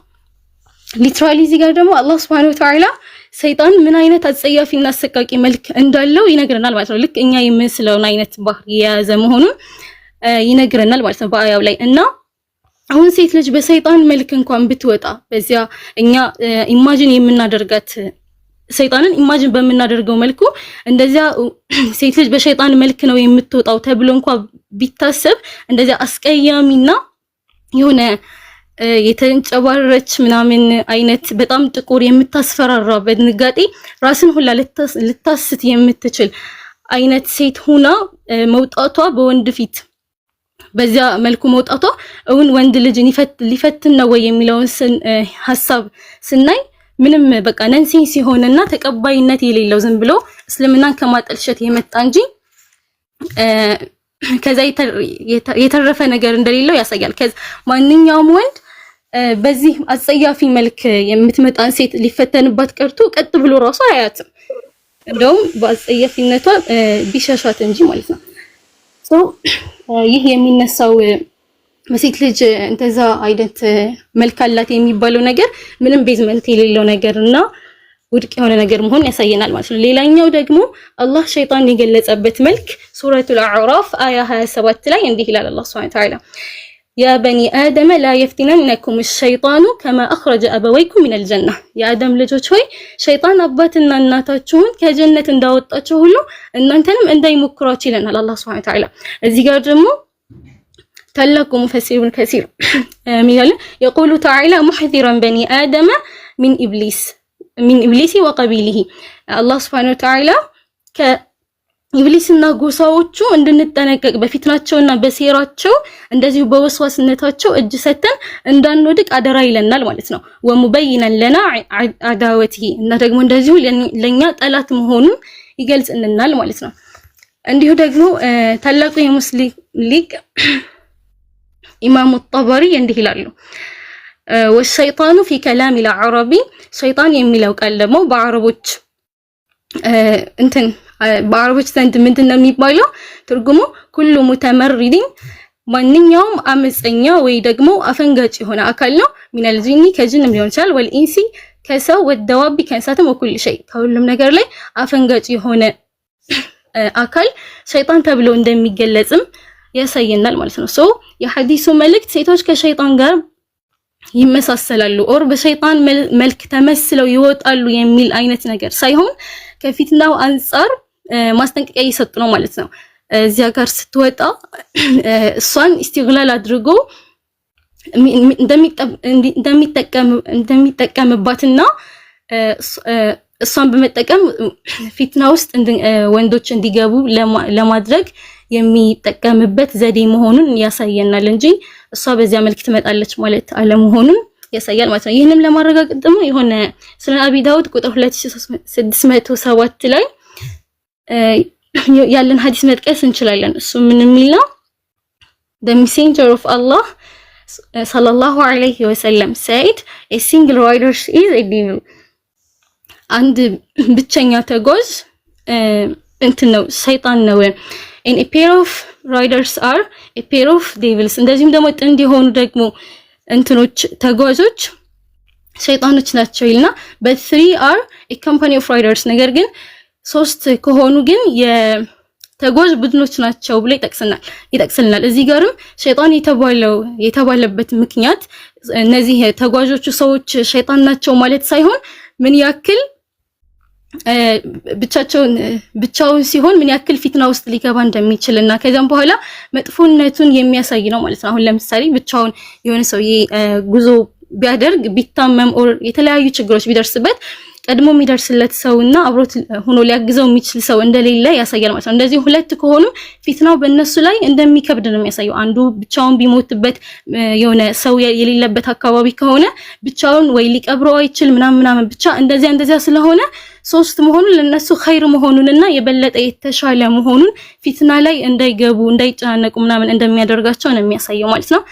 እዚህ ጋር ሴት ልጅ በሸይጣን መልክ ትመጣለች የሚባለው ነገር እስልምናን ለማጠልሸት ሆን ተብሎ የሚነሳ ሐሳብ እንጂ ቤዝመንት ኑሮት በሸይጣን መልክ ትመጣለች ተብሎ የሚነሳ አይነት ነገር አይደለም ማለት ነው። ተርሻለሁ። ሰላም አለይኩም ወአለይኪ ሰላም ወራህመቱላህ። ማሻአላህ ተባረከ ረህማን። ቆንጆ አቀራረብ ነው። ያላህ ይጨምርልሽ። ሚራል ሰርቶልሻል ማይክሽ ወይስ እኽት ያለሽ? አይ ቲንክ ኔትወርክ አልካረለም። እሺ ፋቲ እሺ እነሱ እንትን እስከሚሉ ድረስ ከኔ ጋር አንድ ሁለት ነጥቦችን እንያቸውና ከኔ ጋር የምንመለከተው ደግሞ ምንድነው ሁልጊዜ ወገኖቻችን ከሚያነሱት ጥያቄዎች መካከል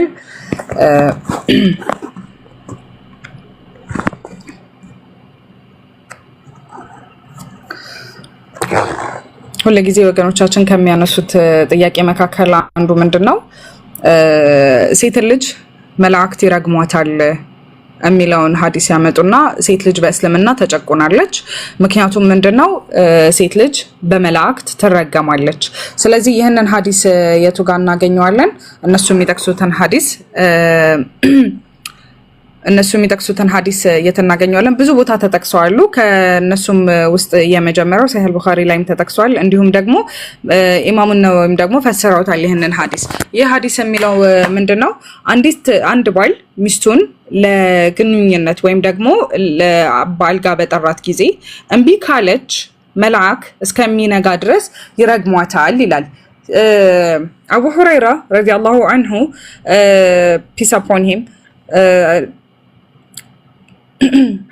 Abu Huraira reposted that Allah reposted said, when a woman spends the night away from the bed from her husband and the angel curses